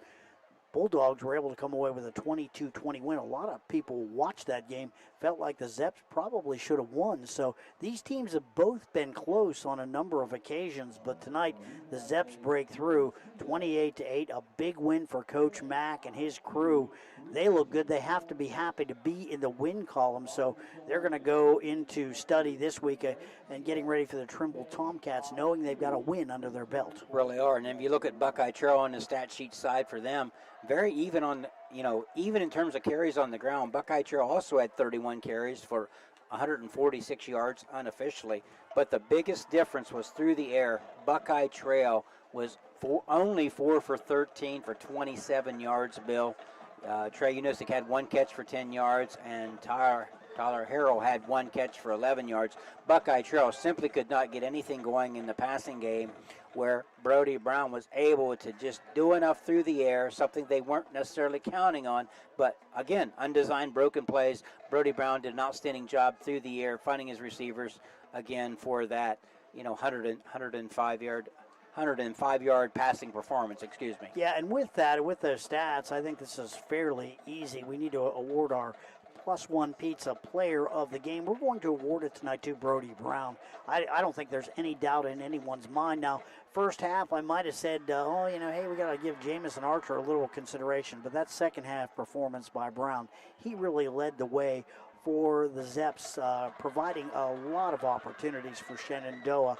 And you have to give the Van Fossen brothers a little bit of a nod as well, but I think Brody Brown deserved this player of the game tonight. No question about it. I think he really did a good job of just managing the game, and he made plays when he needed to, and got shaken up there at one point, and we didn't know the status of his right wrist, which is his throwing hand, but came back in and put it together and just did a nice job for the Zeps. Hey, I want to award also our Guernsey Muskingum Electric Cooperative Power Lineman of the Game Award, too. We're going to give it to number 72, Bucky Johnson for the Warriors. He had a good all-around night offensively and defensively, so congratulations to Bucky. He is our Guernsey Muskingum Power Lineman of the game, so congrats to him. We'll get that off to Coach Kearns.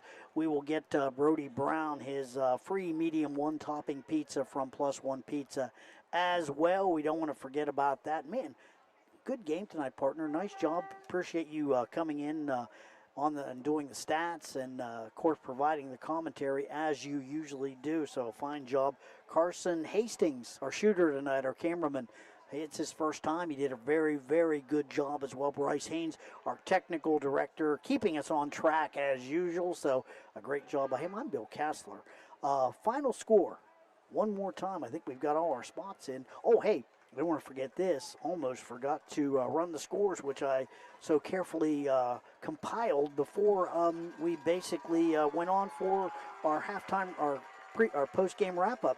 Of course, Caldwell taking on Monroe Central tonight. It was all Redskins. 41-0, Redskins win. Meadowbrook and Crooksville tied in the fourth quarter, 20-20. That ought to be a good one. It was Brook over Cambridge, 24-14. Barnesville all over Buckeye Local, 56-0. John Glenn beating Coshocton 49-0 in the fourth quarter. And Shady Side beating Frontier 13-6 in the fourth quarter. That's a good game. Our final score right here It's Shenandoah 28, Buckeye Trail 8. For AVC Sports, I'm Bill Cassler reporting. Have a great rest of your night.